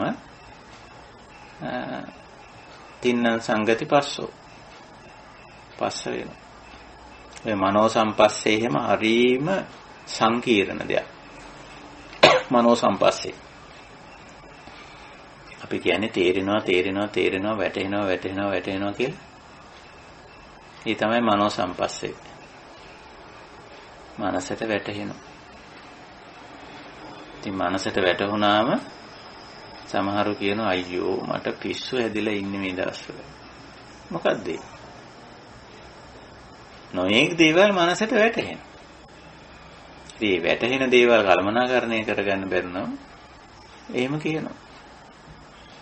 හැබැයි අපි තේරුම් ගන්න ඕන මනෝ සම්පස්සය ස්වභාවික සංසිද්ධිය. මොකද අර මුල් පහටම ගෝචර වෙන දේවල් තේරුම් ගන්නෙත් මනසින් වටහා ගන්න. ඊළඟට මනසින්මත් විශේෂයෙන් කරුණු වටහා ගැනීමකුත් තියෙනවා. එතකොට දැන් අන්තිමට බලපුවාම මනස 5 දෙනෙක්ගේ වැඩයි තමන්ගේ වැඩයි 6 දෙනෙක්ගේ වැඩ කරන කෙනෙක් වගේ. ඇසින් කනින් නාසයෙන් දිවෙන් කයින් අරමුණු ඇතුල් කරනවා. ඒතර ඒවා පස්ස කරගන්නේ මනසේ. වෙනම මනෝ සම්පස්ස කියලා දෙයක්වත් වෙනමමත් තියෙනවා. ඉතින් ওই විදිහට බලපුවාම මනසට බර වැඩි. 6 දෙනෙක්ගේ වැඩනේ.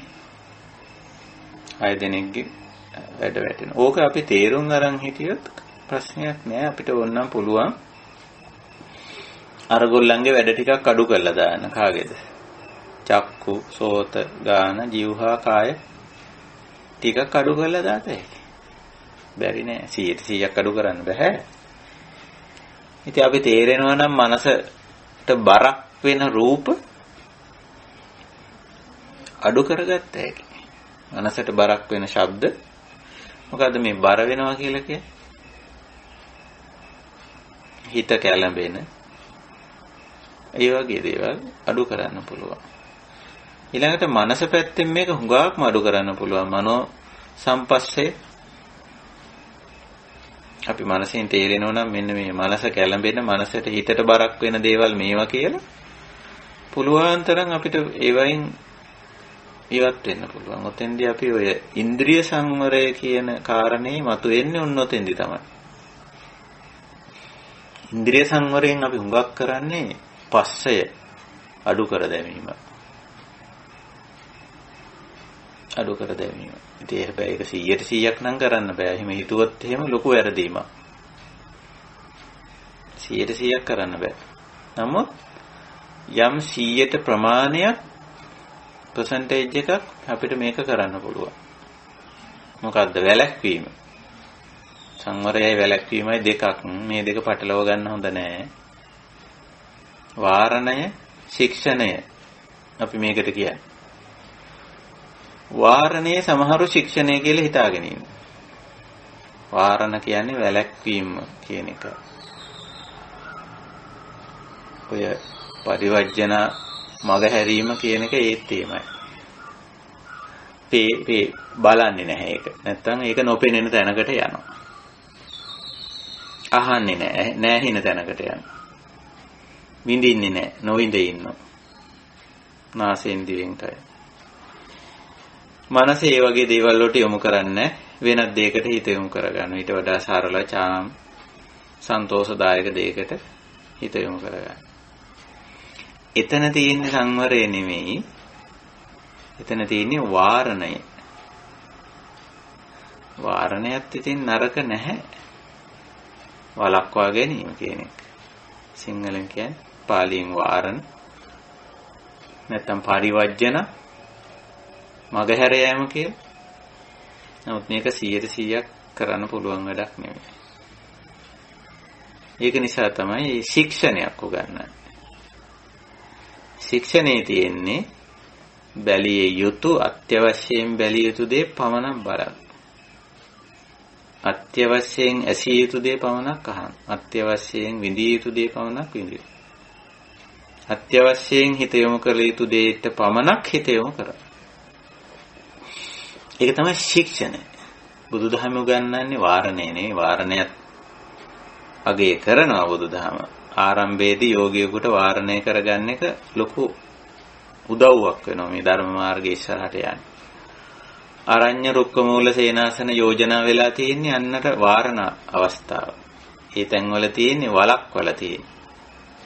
චක්කු සම්පස්ස අඩුයි. පස්ස අඩුයි ඒ තැන්වල. සෝත සම්පස්ස අඩුයි. දැන් නිශ්ශබ්ද තැනකට යනවා කියන්නේ මොකද්ද? සෝත සම්පස්ස අඩුයි. අඩු කරගෙන තියෙන්නේ. එතකොට හිතට වැදෙන ශබ්ද ප්‍රමාණය අඩුයි එතන. හිතට වැදෙන රූප ප්‍රමාණය අඩුයි ශුන්‍යාගාරයකට ගියාම. අරණ්‍යයකට ගියාම. රුක්ක මූලයකට ගියාම.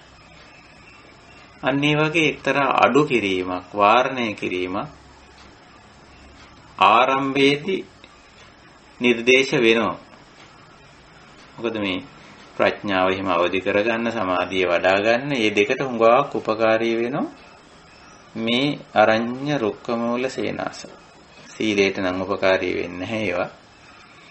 සීලය නම් අනිවාර්යයෙන්ම මේ ක්‍රියාත්මක විය යුත්තේම මේ අරඤ්‍ය රුක්ක මූල සේනාසන වල නෙවෙයි. අරඤ්‍ය රුක්ක මූල සේනාසන වලට සීලය වළංගු නැහැ. සීලයක් ඕන වෙන්නේ නැහැ. දැන් උදාහරණයක් ඇටියට කවුරුවත් පුද්ගලයෙක් නැති තැන බොරු කියනවා කියලා එකක් වෙන්නේ නැහැ. මුසාවාදා වේරමණී කියලා කතාවක් නැහැ මේ තනියෙන් ඉන්න තැන. කාට බොරු කියන්නේ? ගස් වලට බොරු කියන්නේ? නැහැ. එතෙන්දී නම් අනිවාර්යයෙන්ම සමාජගත ජීවිතයකදී තමයි සීලය කියන එක අදාළ වෙන්නේ. සීල අවශ්‍ය වෙන්නේ සමාජගත ජීවිතයකේ අර්බුද ඇති කරගන්න නැතුවයි. ඊළඟට සමාධි ප්‍රඥා දෙකේදී අර සමාජගත ජීවිතයෙන් ඉවත් වීම සමාධිය සහ ප්‍රඥාව වැඩි වීමට උපකාර වෙනවා. සීලය වැඩි වීමට උපකාර වෙන්නෙම සමාජ ජීවිතය. සමාජ ජීවිතයක් නැති තැන ඔය සාමාන්‍ය සීලය අවශ්‍ය නැහැ. කාමයේ භුක්ති නොවිඳින තැනක කාමේසු මිත්‍යාචාරා වේරමණී කියන ශික්ෂාපදේ අදාළ වෙන්නේ. ඒක නිසා අරණ්‍යගත වුණාම, රුක්ක මූලගත වුණාම, ශුන්‍යාගාරගත වුණාම කාමේසු මිච්ඡාචාර වේරමණී කියන ශික්ෂාපදේ උවමනා වෙන්නේ, අවශ්‍ය වෙන්නේ. ඒක නිසා ගාක්ම කාමභෝගී සමාජීය ජීවිතය තුළ තමයි සීලය.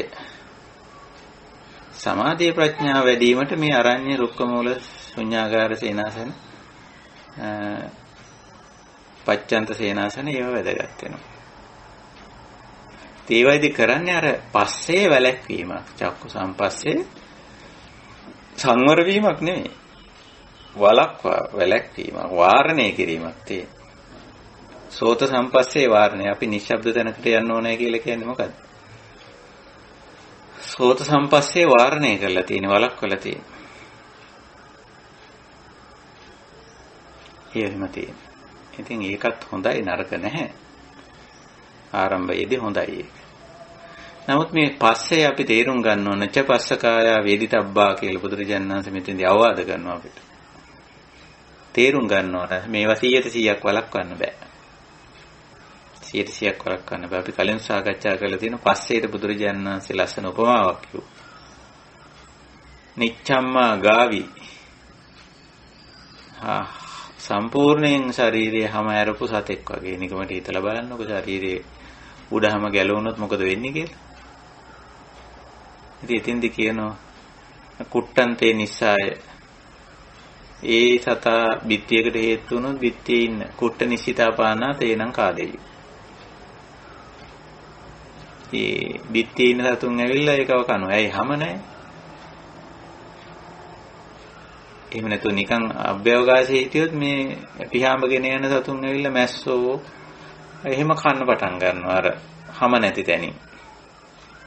වතුරට බැස්සොත් මාළු ඇවිල්ලා කොටනවා හැම නැති තැන. තුවාලෙට කොටනවා කියලා අපි කියන්නේ. හැම නැති තැන. ওই විදිහට බේරෙන්න බෑ හැම ගැලවුණයින් පස්සේ. එනිසා බුදුරජාණන් වහන්සේ පස්සයට උපමා කරන්නේ හරියට හැම ගැලෙයි අවස්ථාවක්. බේරෙන්න බෑ. චක්කු සම්පස්ස වෙන්නේ නැත්තම් සෝත සම්පස්ස වෙනවා. මොකෙන් හරි හිත වදිනෝ අරමුණු. ඇහෙන් හිත වදිනෝ, කනෙන් හිත වදිනෝ, නාසයෙන් හිත වදිනෝ, දිවෙන් හිත වදිනෝ, කයෙන් හිත වදිනෝ, මනසින් හිත වදිනෝ. ඉතින් මොකද කරන්නේ? පළමුවෙන් තේරුම් ගන්න ඕන මේ පටිච්ච සමුප්පන්නයක් නිසා වෙන දෙයක්. කුමක් නිසාද? තින්නම් සංගතිය නිසා.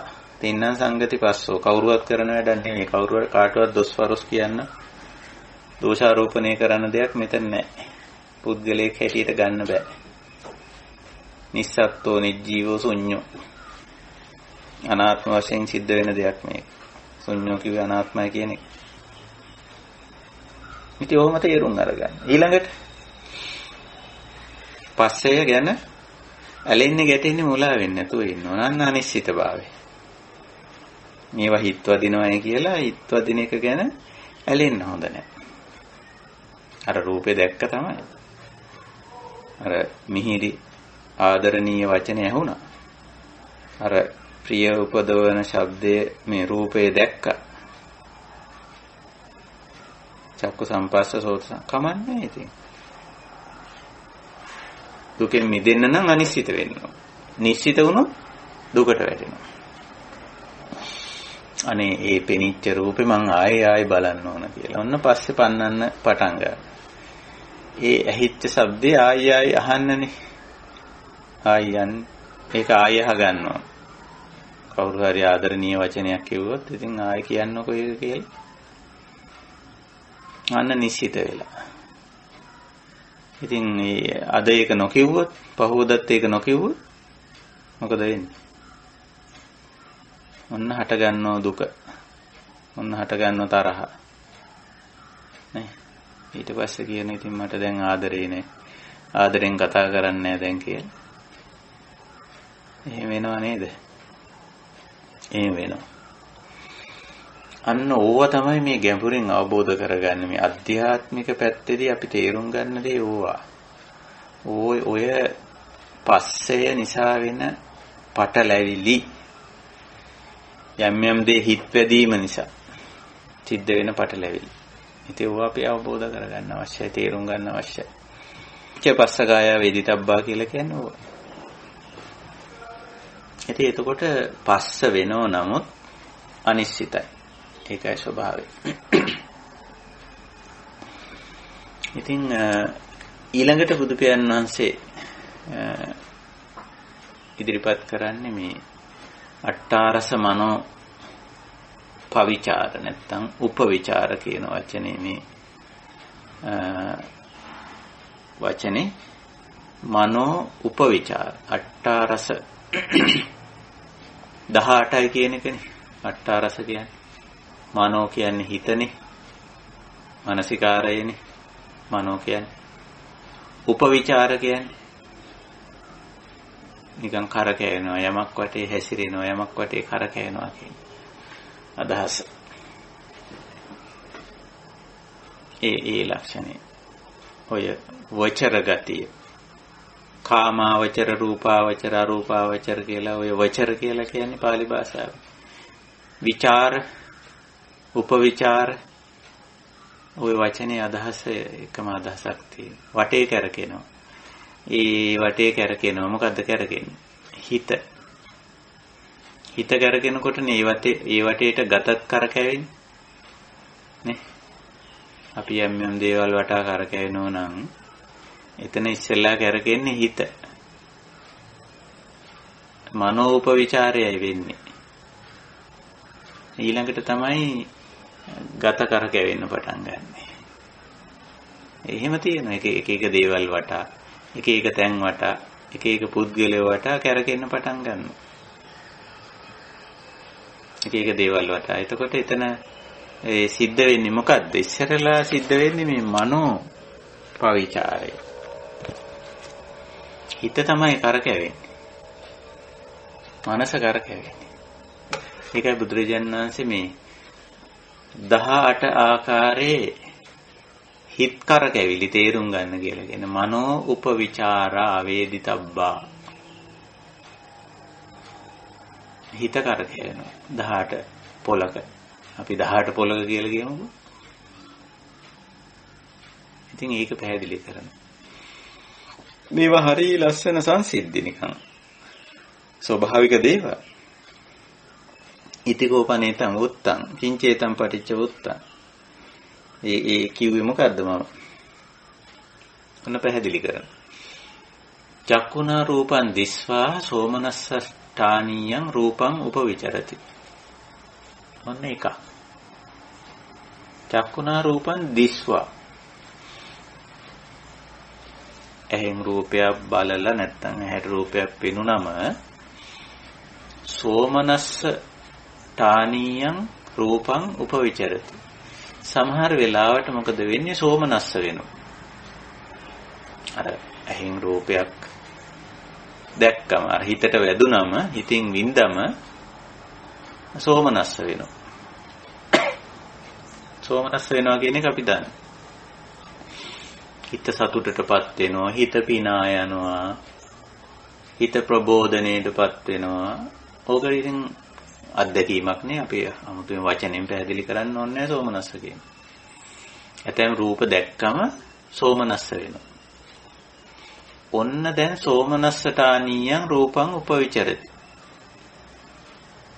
ඔන්න දැන් පටන් ගන්නවා අර සොම්නස් සහගත රූපේ වටා නැත්නම් සෝමනස්සය මතු කරලා දුන්නු රූපේ වටා මනෝ හිත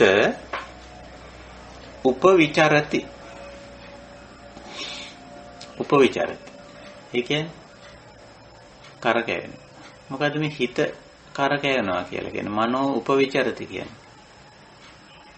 ඒක ගැන දිගින් දිගට හිතනවා කියන එක. සරලව කිව්වොත්. අතාරින්නේ නැහැ දැන් ඒක. අර ඇහැට පෙනුණු රූපයෙන් හිත සතුටු වුණා. සුඛ වේදනාවක් ඇති වුණා. දැන් මොකද කරන්නේ? දැන් ඉතින් ඒ රූපය ගැන දිගට දිගට හිතෙනවා. අනේ ලස්සන රූපයක්. ඒ සෝමනස්සනේ ඇති වුණා. ඒක දකින්න ලැබිච්ච කොච්චර සතුටක්ද? එහෙම කියනවා. කියලා ඉතින් දැන් ඉතින් මේක ආයි දැකගන්නේ කොහොමද? මීටත් වැඩිය කිට්ටුවෙන් මේක දැකගන්නේ කොහොමද? වඩා ලං වෙලා දැකගන්නේ කොහොමද? වඩා සමීප ආකාරයෙන් දැකගන්නේ කොහොමද? ආදි වශයෙන් අන්න මනෝ උපවිචරති කියන්නේ ඔන්න ඕකයි. ඕක සිද්ධ වෙන්නේ නැද්ද කියලා බලන්න. අපේ අභ්‍යන්තරේ දැන් මේ අධ්‍යාත්මික දේවල් අපි කතා කරන්නේ. බාහිර දේවල් නෙවෙයි. කෙලින්ම මේ ඇතුළත දේවල් කතා කරන්නේ. ආධ්‍යාත්මික පරිේශනයක් මේ සලායතන විභංග සූත්‍රය තුල තියෙන. ඇතුළත පරිේශනය. කොහොම වෙන්නේ නැද්ද බලන්න. සෝමනස්සඨානීය සොම්නස් සහගත තත්වයට හිතපත් වුණාම ඒකට තමයි සෝමනස්සඨානි කියලා කියන්නේ. ඉතින් රූපයක් දැකලා නම් සොම්නස් උනේ, සතුටු උනේ, සන්තෝෂ උනේ. එහෙනම් ඒ රූපය ගැන හිත තව දුරටත් හිතන්න පටන් ගන්න. ඒකයි කිව්වේ රූපං උපවිචරති. ඒක වටා හැසිරෙනවා කියන එක. ඉතින් ඕක තේරුම් ගන්න ඕන පටිච්ච සමුප්පන්නයක් විදිහට අර ආකාරයෙන්. හේතුඵල ධර්මතාවයක් විදිහට. තේරුම් අරගෙන ඕකේ ආදීනවත් ටිකක් හිතන්න පුළුවන්. ඔය උපවිචරයේ ආදීනව හිත එකක් වටා කරකැවෙන්න පටන් ගත්තා. මොකක්ද එතන තියෙන ආදීනවේ? මොකක් වෙන්න පුළුවන්ද? ඔන්නොතෙන්දී චින්තාමය ඥානය අපි අවදි කරගන්නවා. නිකන් සුතමය ඥානය විතරක් මදි. ඕව සුතමේ ඥාණයෙන් පෙන්වන්න බෑ. චින්තාමේ ඥානයයි භාවනාමේ ඥානයයි දෙක ඔතෙන්ති ගන්න වෙනවා අපිට. හිත සොම්නසටපත් වුණු රූපයක් වටාම කැරගෙන්න ගත්තොත් එතන ඉඳලා මොකක් වෙයිද? අපි නිකන් උදාහරණයක් ගමු. අපි හිත සතුටු වෙන විදිහේ පුද්ගලයෙක් දැක්ක කියන්නේ ස්ත්‍රියක් හෝ පුරුෂයෙක් කියලා. අපි දෙපාර්ශ්වයට දෙපැත්ත දාගමු. ඉතින් දැක්කම ඉතින් සතුටුයි. එයාගේ හැඩරුව, විලාසය, ගමන බිමන මොකක් හරි නිසා සෝමනස්සටානියන් වුණා කියලා හිතන්න. දැන් ඕක උපවිචාරේ කරන්න පටන් ගත්තොත් රූපං උපවිචාරති. ඒ රූපේ වටා හිත දිගට ඒ ගැන හිතන්න පටන් ගත්තොත් මොකද වෙන්නේ?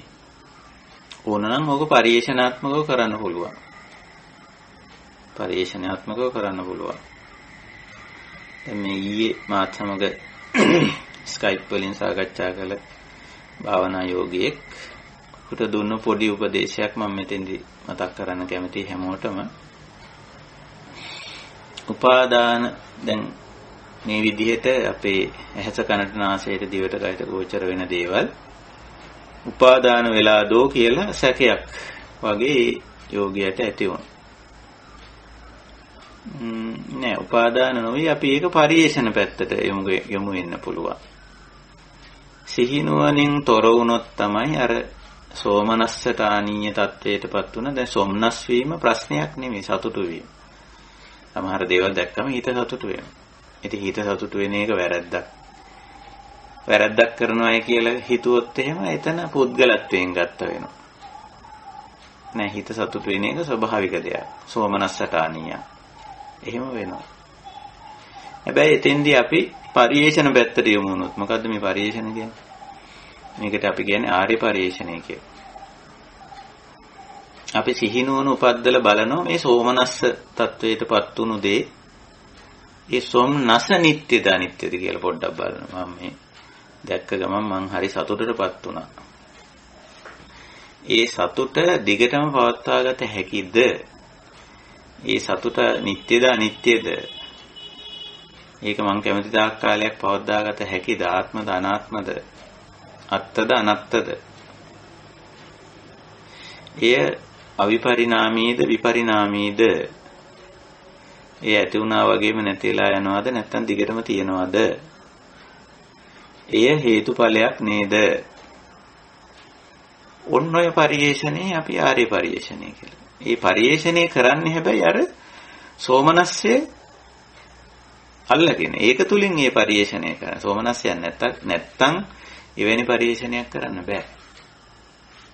එහෙමනම් සෝමනස්සටානීයම් සොම්නස් තැනටපත් වුණාම ඒකට මනෝපවිචාරයේ පැත්තට ගිහිල්ලා ඒක ගැන දිගින් දිගට තණ්හාමාන දිට්ඨි වශයෙන් හිතනවා වෙනුවට ආදි පරිේශණයේ පැත්තට ගෙනියනවා සෝමනස්සේ.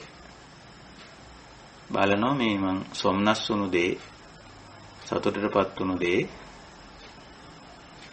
නිට්ටයද අනිත්‍යද ආත්මත අනාත්මද අවිපරිණාමීද විපරිණාමීද? මෙතන තියෙන අර සුඛ ලක්ෂණය සෝමනස්ස ගතිය අල්ලගෙන බලන්න. ඒකනේ දැන් මේ දිගට ඕන වෙන්නේ. ආය ඕන වෙන්නේ මනෝපවිචාරය කරන්නේ ඒක නිසා. ඉතින් ඔහොම බලපුවම අපිට තේරෙනවා ඒකේ යථා ස්වභාවය. තේරිලා අර සෝමනස්සයට අනිශ්චිත වෙන්න පුළුවන්. ඔන්න අපේ මාතෘකාවට එනවා අපි. සොම්නස් නොවී ඉන්න කියන එක නෙමෙයි මේ කියන්නේ. එහෙම කිව්වොත් වැඩේ වරද්ද ගන්න. නෑ. චක්කුණා රූපං දිස්වා සෝමනස්සටානීය. එතෙන්ට අපිව වැටෙනවා. දැකලා සතුටු වෙනවා. මොකද සතුටු නොවෙන්නේ. සතුටු වෙන්නේ නැහැ කියනොත් ඒක බොරු. ඒ බොරු. සතුටටපත් වෙනවා. හැබැයි මනෝපවිචාරයේ පැත්ත සිද්ධ වෙනවා ස්වභාවිකව. නමුත් ඒ පැත්තට යනවා වෙනුවට අපිට පුළුවන් නේද ආර්ය පරිේශණයේ පැත්තට යන්න. මේ මගේ හිත සතුටුුනේ ඇයි? මොකක්ද ඒකට හේතුව? මේ හේතුවේ ඵලය මේ. ඉමස්මින් සති ඉදං හෝති. අන්න ආර්ය පරිේශණ පැත්තට. මේක පටිච්ච සමුප්පන්නය. ඊළඟට බලන මේ සෝමනස්ස ස්වභාවය නිට්ටයද අනිත්‍යද? ස්ථිරද සාරද? නොවෙනස්ව පවතිනවද? මං කැමති විදිහට මට පවත්වාගත හැකිද? ඇති වුණා විතරද නැති වෙන්නේ නැද්ද? ඔහොම පරිේෂණය කරන්න පුළුවන්. කරනකොට ඒකේ යථා ස්වභාවය අපිට ප්‍රකට වෙනවා. ප්‍රකට වුණාම අර උපවිචාරති කියන උපවිචාරණ ගතිය, ඒක පස්සේ පන්නන ගතිය, ඒක වටාම හිත කැරකෙන ගතිය, හිත නිදහස් වෙනවා. අන්නෙතෙන් තමයි අනිශ්චිත කිව්වේ. අර උපවිචාර ගතිය තමයි නිශ්චිත කියන්නේ. අනිශ්චිතෝ විහෙරති. හැබැයි සෝමනස්සයක් තියෙනවා. රූපෙත් දකින්න. ඕනනම් හැමදාමත් දකින්න වෙන්න පුළුවන්. කොච්චර දැක්කත් ප්‍රශ්නයක් නෑ. මේ අපි දකින්න දේවල් මොකෝ එක සැරේද දකින්න වෙන්නේ. එක සැරේද ඇහෙන්නේ. හැමදාමත් ඇහෙනවා. හැමදාමත් ඇහෙනවා. හරියට නිකන් අර දේශපාලඥයන්ගේ කතාව වගේනේ. හැමදාමත් ඒ කුණු කතා ඇහෙනවා. ඉතින් අපේ උපවිචාරේ නැහැ. ඒක වටා ඒකේ නැහැ. ඒක අල්ලගෙන දිගට හිතන්න දෙයක් නැහැ. මේ හිස් කතානේ. මන් දන්නේ අපේ රටේ නම් මේ දේශපාලඥයන්ගේ හිස් කතා තමයි වැඩිපුර මාධ්‍ය වලින් ඇහෙන්නේ. ඉතින් අපිට ඒක නිසා ඒව අල්ලගෙන මේ දිගට හිතන්න දෙයක් නැහැ.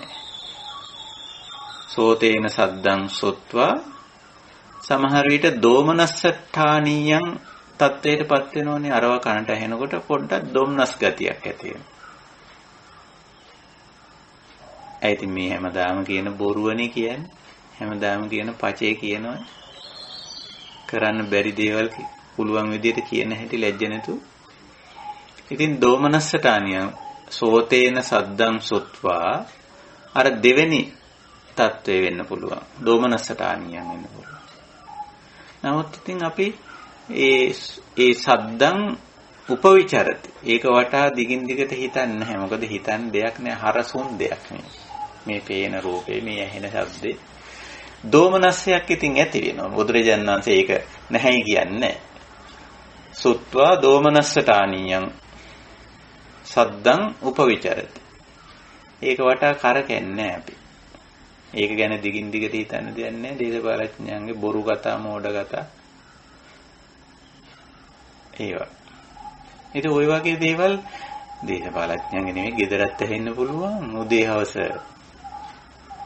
ඉතින් ඇහෙනකොට පොඩි දෝමනස්ස ගතියක් දැනේ. නමුත් මේ ධහම ඉගෙනගෙන තිබ්බනම් මේ සලායතන විභංගය තෝරගෙන තිබ්බනම් ප්‍රශ්නයක් වෙන්නේ නැහැ. හොඳයි. අපි සූත්‍රයේ තව ටිකක් ඉතිරි. ওই ටික කොහොම තියලා අද අපි අට්ඨාරස මනෝපවිචාරයට පොඩ්ඩක් ප්‍රවේශ වුණා විතරයි. තව ටිකක් අපි ඉදිරියට ඒක සාකච්ඡා කරමු ඉදිරි හමුවකදී.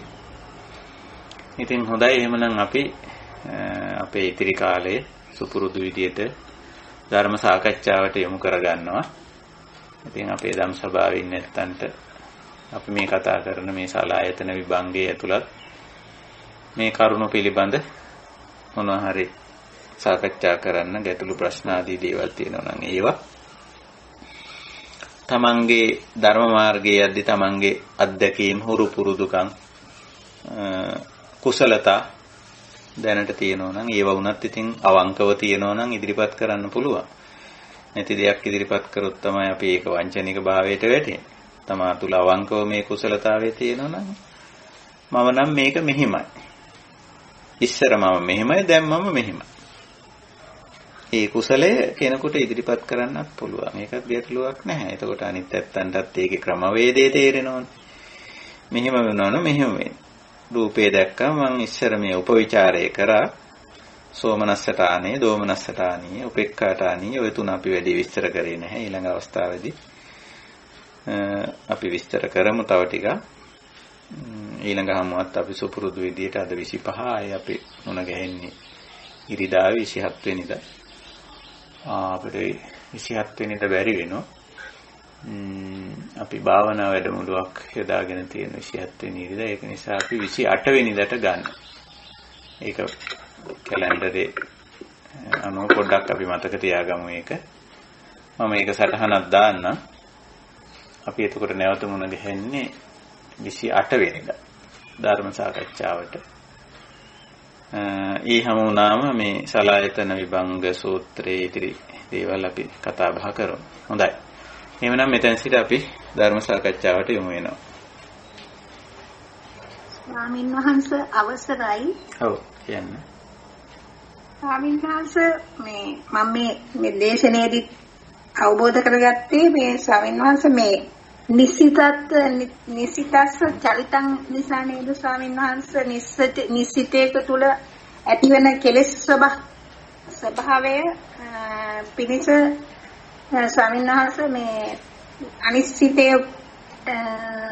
අවබෝධ කරගත්තා නම් ආයතන වල ස්වභාවය සලායතන වල ස්වභාවය වෙනස් වෙනව නේද ස්වාමීන් වහන්සේ? නිශ්චිතස්ස චලිතං අනිශ්චිතස්ස චරිතං නැත්ති බුදුරජාණන් වහන්සේගේ දේශනාව. එතකොට මේ ආයතන ක්‍රියාත්මක වීම ස්වභාවිකයි. මේ අජ්ජත්තිකානි ආයතනානි බාහිරානි ආයතනානි ස්වභාවිකයි. ඉතින් ස්වභාවික දේ තේරුම් අරගෙන ඒ සිදුවීමට නිශ්චිත වීම සිද්ධ වෙනවා. දැන් මෙතන අන්තිමට අපි කතා කරපු සෝමනස්ස දෝමනස්ස උපේක්ඛා කියලා ඨාන තුනක් අවස්ථා තුනක්. ඨාන කියන්නේ මෙතන අවස්ථාව කියන එක. සෝමනස්ස ඨානං දෝමනස්ස ඨානං උපේක්ඛා ඨානං කියලා අවස්ථා කියලා අපි කියන්නේ. ඒ අවස්ථා තුනකට අපිපත් වෙනවා. ඒක 18 ආකාරයක් වෙන්නේ අර ආයතන 6 අනුව 6 වරක් 3 18. එතකොට මේ 18ටම අපිපත් වෙනවා. චක්කුණා රූපං දිස්සා සෝමනස්සතානං දෝමනස්සතානං උපේක්ඛාතානං. සෝතේන සද්දං සුත්තා සෝමනස්සතානං දෝමනස්සතානං උපේක්ඛාතානං ආදී වශයෙන්. මේ ආයතනයේ ක්‍රියාත්මක වීම නිසා ඔය අවස්ථා තුනටමපත් වෙන්න පුළුවන්. ඒත් අපි ඒව අවස්ථා හේතුඵල ධර්මානුකූලව තේරුම් ගත්තොත් ඒ අවස්ථාවට නිශ්චිත නොවී ඉන්න පුළුවන්. සෝමනස්සේ තියෙනවා නමුත් එහෙමයි. ඒකට නිශ්චිත නොවී තියෙන්න පුළුවන්. දෝමනස්සේ තියෙනවා නමුත් දෝමනස්සේට නිශ්චිත නොවී ඉන්න පුළුවන්. උපේක්ඛාව තියෙනවා මධ්‍යස්ථ ස්වභාවයෙන් අදහස් කරන්නේ ඒත් නිශ්චිත නොවී ඉන්න පුළුවන්. ඉතින් ආයතන ක්‍රියාත්මක වීමෙන් මේක වෙනවා. නමුත් අපිට නිශ්චිත නොවී ඉන්න පුළුවන් නේ උත්සාහ කරොත්. අපි මේ සිහිනුවන වීරිය කියන තුන ප්‍රධාන වශයෙන් නිශ්චිත නොවී සිටීමට උපකාරක ධර්ම වෙනවා. ඊළඟට ඒ සිහිනුවන වීරියෙන් අර අපිපත් වෙලා ඉන්න තත්ත්වයේ තේරුම් ගන්නවා. දැන් මේ වෙලාවේපත් වෙලා ඉන්නේ සෝමනස්සතානීයද? සොම්නස් තත්ත්වයකටපත් වෙලා ඉන්නේ. එහෙම නැත්නම් දෝමනස්සතානීයද? දොම්නස් තත්වයකටපත් වෙලා ඉන්නේ. එහෙම නැත්නම් උපේක්ඛාටානීයද කියලා. ඔය අවස්ථා තුනනේ පෙන්නන්නේ. ඉතින් සිහිනුවන වීර්යය තියෙන එක්කෙනා ඒක තේරුම් ගන්න මම දැන් ඉන්නේ සොම්නස් සහගත තත්වයක ඉන්නේ. එහෙම නැත්නම් දොම්නස් සහගත තත්වයක. නැත්නම් උපේක්ඛා සහගත තත්වයක. ඊට පස්සේ වීර්යයෙන් කරන්නේ අර නිශ්චිත නොවී ඉන්න. අනිශ්චිතෝ විහෙරති මොකටද සෝමනස්සයට අනිශ්චිතෝ විහෙරති දෝමනස්සයට අනිශ්චිතෝ විහෙරති උපේක්ඛාවට උපේක්ඛාටානියට අන්න ඒක කරන්න පුළුවන් අපිට මේ ධර්මයේ තේරුම් ගත්ත කෙනාට මේ ධර්මයේ පුහුණු කර කෙනාට පුළුවන් එහෙම බැරි කෙනාට බෑ පුළුවන් ඔබ හන්සේට ගොඩක් කුසල අපේ හැමදෙරේ වෙනත් අපට සාකච්ඡා කළ යුතු දේවල් නැතිනම් අපිට දහම් හමුව නිමා කරන්නත් පුළුවන්. හොඳයි එහෙනම් අපි දහම් හමුව නිමා කරමු. අපි සලායතන විභංග සූත්‍රය තමයි මේ දවස්වල මේ අපේ සාකච්ඡාවට අපි ඉදිරියට තියාගෙන තියෙන්නේ. ඉතින් අපි අන්තිම වශයෙන් අවධානයට ගත්තේ මේ මනෝ උපවිචාර කියන එක. මේවා දැන් අපි සාකච්ඡාවෙන් සම්මන්ත්‍රණයෙන් අපි තේරුම් අරගත්තයින් පස්සේ අපි චින්තාමය භාවනාමය පැත්තට යනවා. දැන් අපි අන්තිමට කෙටියෙන් මතක් කර මනෝපවිචාර කියන එක. සාමාන්‍යයෙන් ඉන්නකොට බලන්න අපේ හිත වැඩිපුර කැරකෙන්නේ මොන වගේ අරමුණු වටේද කියලා. ඉතින් එහෙම දකින්න ඕනේ. ඒවා නිකන් ඒවා මේ නොවිය යුතු දේවල් විදියට එහෙම හිතන්න එපා. ඒක බලන්න එක්තරා පරිේශනයක් කරලා බලන්න තම තමන්ගේ හිත.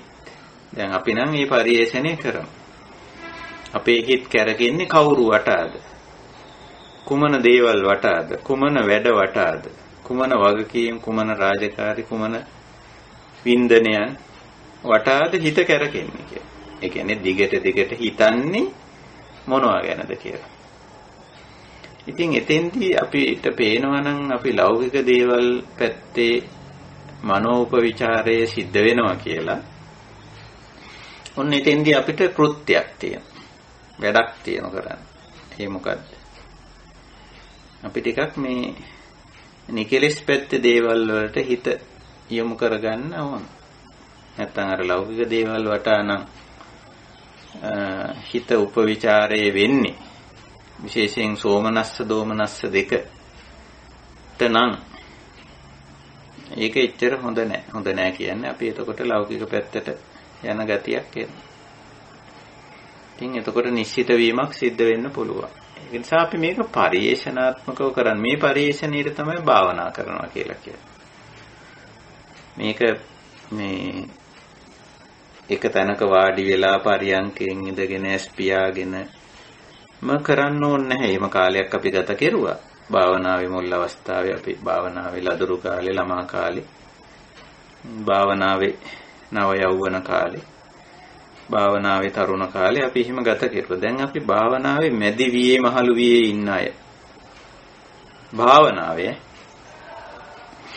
ඒ කියන්නේ අත්දැකීම් සහිතයි කියන එකයි. පරිණතයි කියන එකයි. මේ මැදි විය මහලු විය කියන්නේ ජීවිතේ උනත් අත්දැකීම් සහිතයි. පළපුරුදුකම් තියෙනවා, තේරෙනවා, වැටහෙනවා. අර ළමා ලදරු ළමා නව යෞවන ගති මේ මග හැරිලා තියෙනවා. ඉතින් දැන් අපිට පුළුවන්කම තියෙනවා භාවනාවේ දැන් මැදි විය මහලු විය ඉන්න අය නිසා, පරිණත නිසා දැන් අපිට මේ පරියංකේටම යන්න ඕනේ නැහැ. ශූන්‍යාගාරවලට, රුක්ෂ මූලවලට, අරණ්‍යවලට, භාවනා මධ්‍යස්ථානවලට යන්න ඕනේ නැහැ. ඔය ඉන්න තැන භාවනා මධ්‍යස්ථානි කරගන්න පුළුවන්. තෙතින්දි බලනවා සේවා ස්ථානේ නම් බලනවා මේ මොකක් වටාද වැඩිපුර හිත කරකැවෙන්නේ.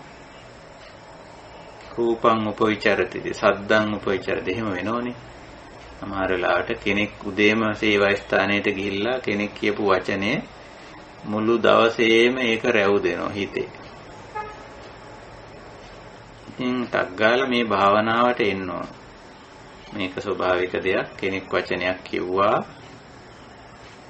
ඉතින් ඒක වටා හිත කරගෙන පටන් ගන්නවා.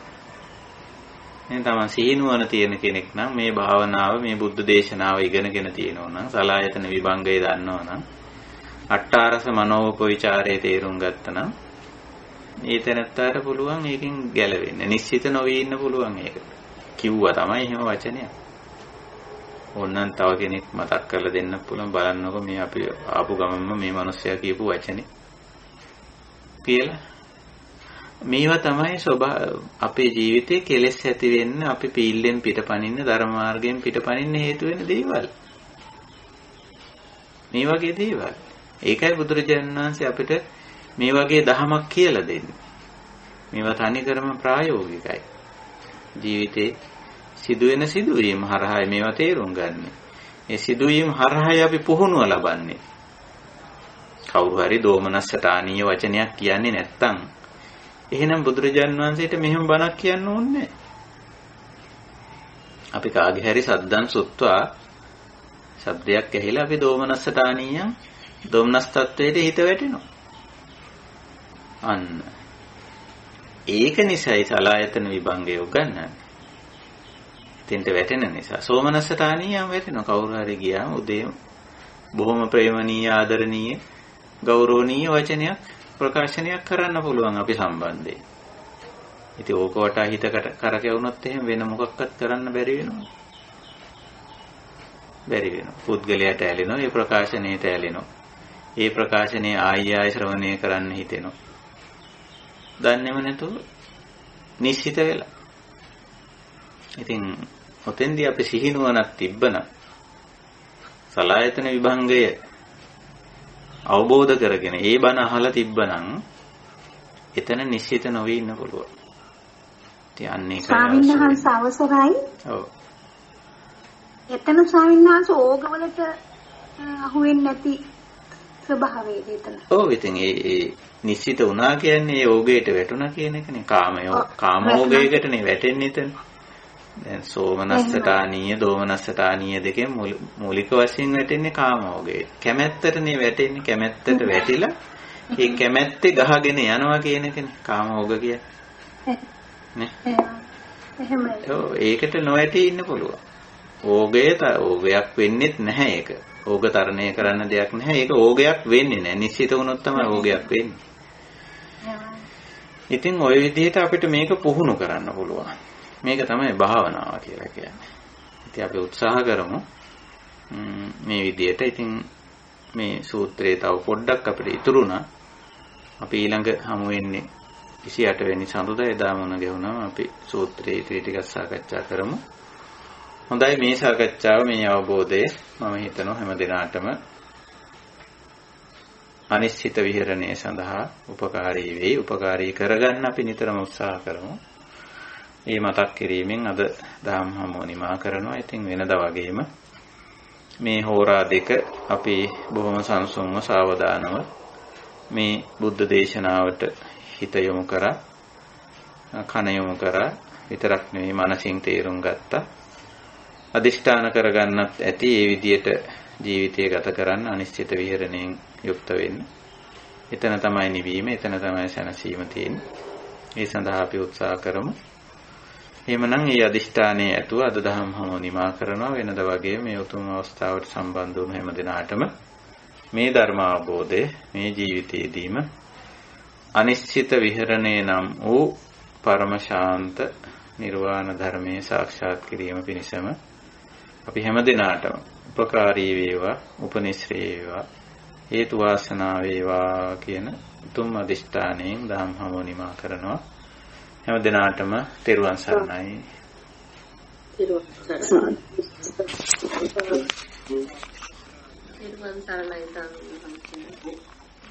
තෙරුවන් සරණයි හැම දිනාටම. සුවපත්